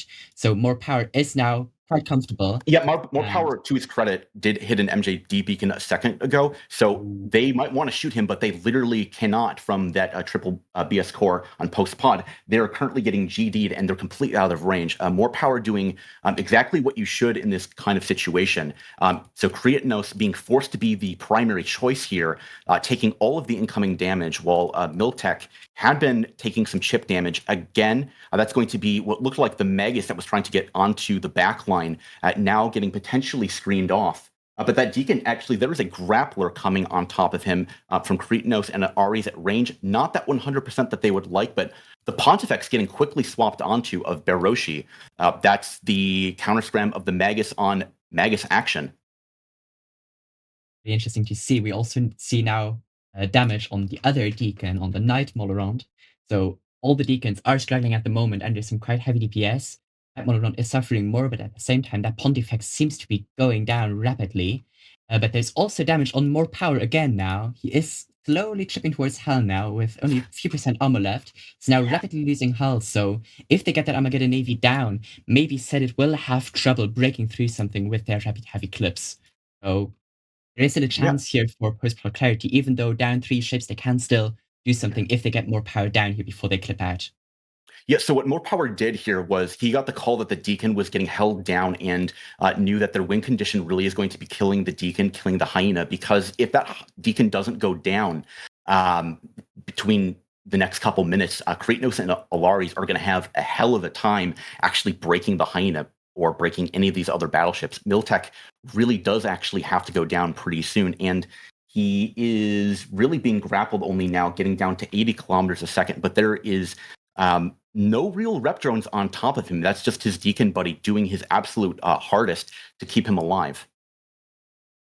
And every second that Deacon stays alive is really good for the post-plot character team because they will get their reload off here soon. But it looks like Sedit also got their reload off, and that Deacon is hurting now. And yeah, with a few more shots, it goes down. Kratos is also taking a lot of damage, but those battleships, they have a lot of beefy HP, so that second Deacon will follow up shortly. As you can see, it's taking so much damage right now. And soon it's just going to be 3 Armageddon Navy issues versus the rest. And Sedition will still have their support, while Post-Plot Charity has the advantage of being up 1 DPS ship right now. We'll see how that plays out for them.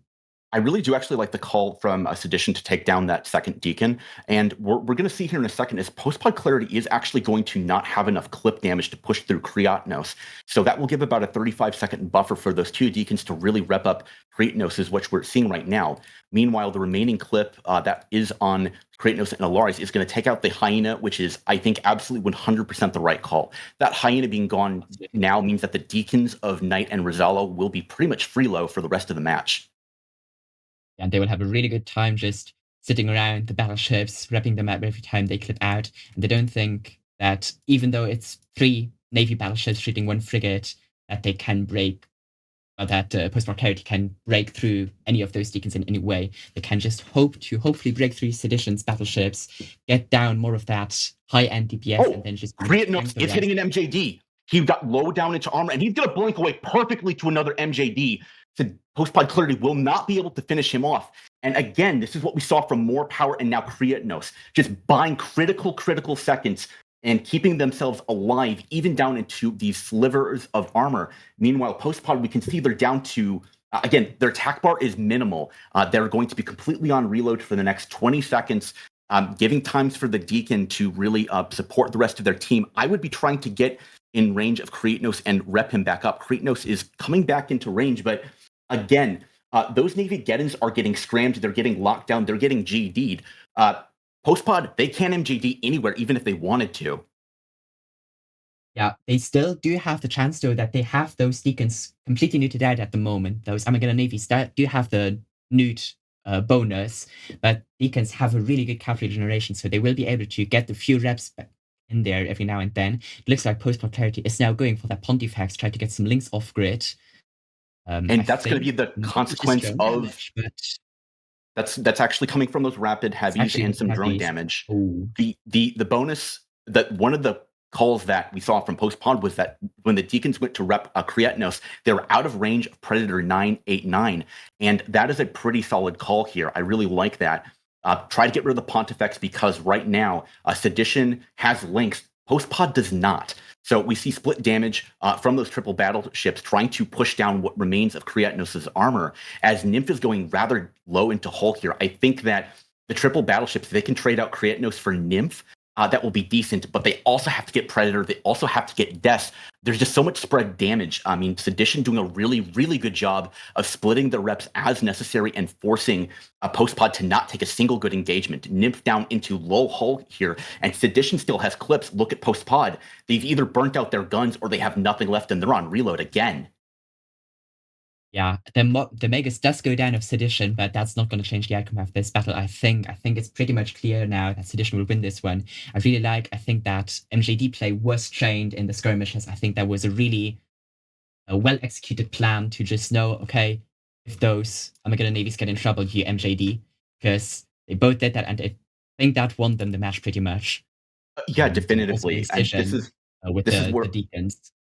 This is where I was talking about the beginning of the match. You know, if Post-Pod Clarity had brought, let's say, a Confessor, bring a Spiteful instead, you have mid-slots for the scram. And these Armageddon Navy issues that Post-Pod brought, they didn't have any ability to scram anything down. So what Sedit did, they used their Punisher, they used their Pontifex to really get tackle. then the arbitrators put guidance disruption, Sedit battleships pulled away, and so Sedit was able to do damage. Meanwhile, post-pod just couldn't return fire. And yeah, they did, eventually kill out more power, but more power bought more time, and time is money. And speaking of money, Sedition with this is going to qualify into the main event, and they're also going to get another 10 skins for their effort. Yeah, I think that's a really well played match here by Sedition. I really like their play. I like the usage of their Punisher. Also, there was a really solid job of those deacons to keep not only the Pontifex in low hull alive, but also make sure that Kratos was getting wrapped while both those Armageddon Navy issues of post-plot clarity were in reload. And now we hit time, and I think we can send it back to the desk with Sedition in the main event. Sedition securing themselves a spot in Alliance Tournament 21 at the expense of Post-Pod Clarity, who are left this time with blue balls, as they spent a lot of time chasing down and trying to murder a couple of Navy Armageddons. Shout out to those pilots, more power, and I think it was Kratos doing some excellent battleship piloting. We'll get to that in a little bit. But Alliance, I want to talk about the difference between those two comps there, especially the way they decided to approach the target calling when the match started. Yeah, so the comps had some slight differences in their low end.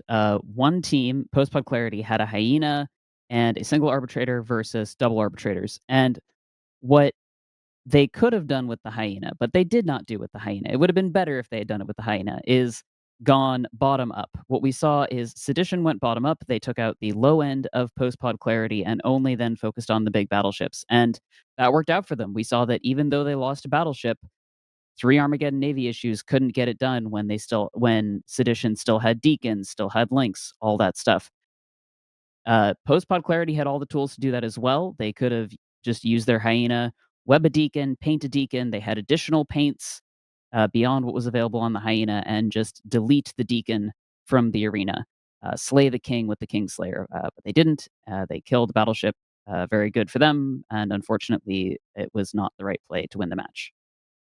Yeah, and then Bart, I want to talk about something that you said in our sort of analysis channel during the match. We're talking about the difference between practicing when you just kind of run matches and try and win the matches versus practicing for a goal specifically. Can you elaborate a bit on that for us?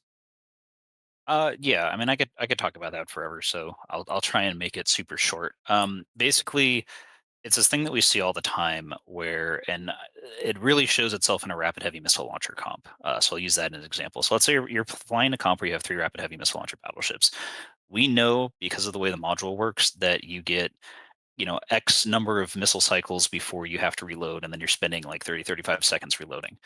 It's really important as a team to know if you're able to use that clip to kill different spaceships. And part of the way you do that is, let's say you're scrimming with somebody. You're, like, oh yeah, these are the guys. I'm scrimming with some random dudes. We're going to take rapid heavy missile launchers. I don't know what they're going to bring. This is going to be fun. You get into the match, you look at it, and you're like, okay, we could win this, and we know how to beat this team. But let's try something different and just take the loss, because maybe that it's like, well, we could clip their Logi, but hey, they also have a Pontifex on the grid. Well, let's see if we can kill that. Let's see if we can kill a Pontifex and a Magus and then have enough left over. So something that I see, because like especially this tournament, we've been able to watch a lot of teams practicing as part of the team that's going to be going and doing the tournament in Iceland. I've been seeing a lot of teams that it feels like they're practicing to win the practice match, not necessarily practicing to make their comps better. It's very, very hard to say, because like also, and some teams, it's their first time practicing, right? So they're like, okay, cool. So we're going to go in and we're going to try and win this practice match. But every once in a while, you'll see these ones where you can kind of tell that they're running the same strat back over and over again because they know it's going to win, when maybe they should take a little bit of time to be like, okay, what can we get out of this, right? Because if you're going to stomp somebody, you still need to get some practice value out of it. You don't learn by just completely wiping somebody out. You learn by losing. You learn by adjusting things. We're seeing it like rapid heavy, these setups where somebody, a team just burns all their missiles into a target and they don't kill it. They should know they're not going to kill it before they actually even got on grid. They should have been able to look at it and say, hey, if we do our full clip into an Armageddon Navy issue, it's not going to die. Yep. And the only way to do that is to just practice weird stuff. Yeah, you see quite a lot with the experienced teams saying, like they'll do a matchup and then they might say, okay, can we go again? But this time, can you bring this type of comp, or this time, can you do this? Because they want to see what happens under different scenarios, and it's just kind of like finding information. It is training essentially. It is actual, legitimate, proper training, and that's the type of the level you have to go to really sort of set yourself to the different level. Now, again, I want to shout out the two Navy Armageddon pilots. I believe we have a replay of one of them. They repositioned, moved onto those beacons as they were dying. They were able to micro jump away, and that allowed them to basically survive and force Post-War Clarity to have to chase them down a lot longer. Here you can see a Post-War Clarity Navy Armageddon coming in on top of more power, and then poof, he's gone. He has just left the building, and he's still alive. He is over somewhere else in the arena, forcing Post-War Clarity to waste time either chasing him down or allowing him to be ripped up by his deacons and then slow back into range again. So having the sense of mind and the coordination to be able to like realize when the best option is to pull out, jump away, and we saw that repeated with Kratos. So again, excellent battleship piloting by the Sedition guys. All right, we have about 3.5 minutes until our next match, so let's move on. It is Laserhawks versus Snuffed Out. Match 2 of a best of 3. They're in a group of just 2, so they're doing a best of 3 to see who gets through into the tournament. So I believe, I think Laserhawks won the first one. Is that right? They did. Okay, great.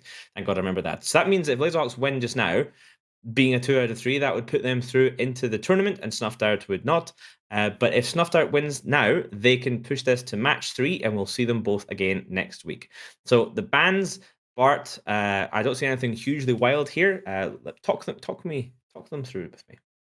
No, I think the only ones we haven't really seen a lot of is so this Jackdaw and Orthrus ban are both kind of a little off, especially in sort of the modern tournament meta. You know, a couple tournaments ago, Jackdaws were used to absolutely disgusting effects because you could put any E-War module on them, and so people were using basically a shield Jackdaw with no tank on it and like 4 weapon disruptors. Can't do that anymore. It's still a very powerful ship, especially in any light missile based setup. So if one team had banned the Jackdaw and Orthrus, I would sit here and be like, oh, they don't want to get kited. The fact that both teams, you know, we have Laserhawks banning the Jackdaw and then Snuff banning the Orthrus, it's a little bit weird because the Orthrus is not a particularly good ship in the tournament settings because its bonuses to warp disrupting and warp scrambler range, like those are something that on TQ, when you get all these multipliers, are crazy good. Here it's like, okay, it's just a light missile boat that does pretty well. So I don't know what their plan is with this. I guess the only thing I could think of is you don't really want to get rapid light kited, which I don't think I've seen a rapid light setup yet. People have been doing heavy missiles, and rapid light setups are crazy fun, but I haven't seen one. So maybe they know something we don't here. Yeah, I mean, I usually expect people to ban Orthrus if they want to bring like a Tech 1 frigate logic because it's just so vulnerable. It's so light, it's so small, and the Orthrus can just delete them. But we'll find out with this, our last match of the day. And again, this is a match 2 of a best of 3 between Laserhawks and Snuffed Out. So let's head for the last time of the day to the arena with moderator and Tian. Hello, I am moderator, joined by Tien for what may possibly be the last match between these two teams. If Laserhawks manages to win, they're in the tournament, and Snuffed Out is going to have their tournament run also snuffed out. So Snuffed is choosing to bring a heavy missile and autocannon rush supported by the Onyxes for some long-range scrams. However, Elisa in that Hugin is going to be wanting to play keep away, preventing those Onyxes or any other ships from really getting in to get hard tackle onto the Navy Armageddons or any other core ships.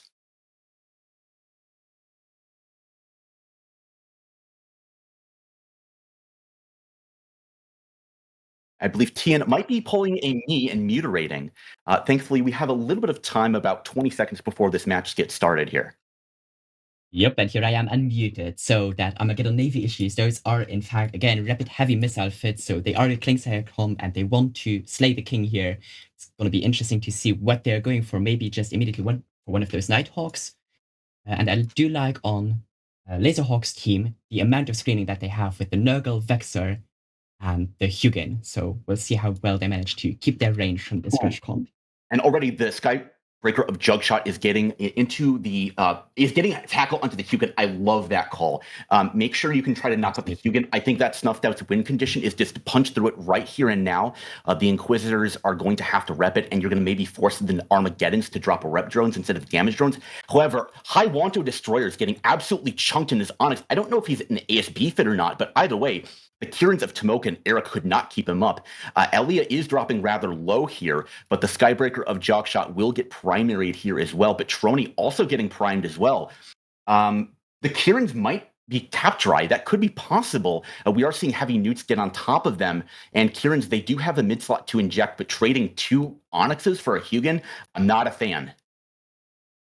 Yeah, but I do think with that Hugin off grid, they might not need the Onyxes so much anymore because it will make that easier to get on top of the Laserhawks team and apply their huge damage. It's going to be interesting to see, but that Skybreaker really did an amazing job there, going in for the tackle. And while it's running in there, it can even start hitting some of those Armageddon drones. So I really like that play of the pilot. The Tholos is now also slowly getting into range, trying to apply those dots to hopefully all the battle shapes, but it is taking a lot of damage. I'm not sure if it will be able to be kept up by those Kirians because Tholos is quite squishy, not like the Cenotaph, which is really tanky. Yeah, those wasps are now finally connecting from those Armageddon Navy issues, and while Laserhawks is completely on reload, we're not going to see missile damage. The drone damage was enough, and also Urgundon and the Hyena getting rather low here. The Kierans maybe just being neuted out and not being able to support anything. We do see actually webs onto the Kieran that from what looks to be the Nurgle of Turan Gorp. I really like the call to get rid of the Hyena once you can do that. Snuffed is in definitely the back foot. At this point, it may actually be unwinnable all of 2 minutes into the match. They will try to take out one of the Navy Geddons. Zero might possibly have an ancillary shield booster. So triple Nighthawk or double Nighthawk Sleipnir trying to push through the Armageddon, but I like the call of those Armageddons to put on the Kieran. But wow, Ket Zero just get absolutely slammed. Wow. That's so much damage just off the grid there because 2 Nighthawks and the Sleipnir as damage left is not that much, and then one of those Nighthawks just gets deleted. I'm not sure they will be able to break even one of those Armageddon navies because they are chunky. And now Kyrian also almost down, the second Nighthawk also really suffering. I think that this is almost unwinnable for Snuff now. Like, basically 100% sure now that Laserhawks will take this win.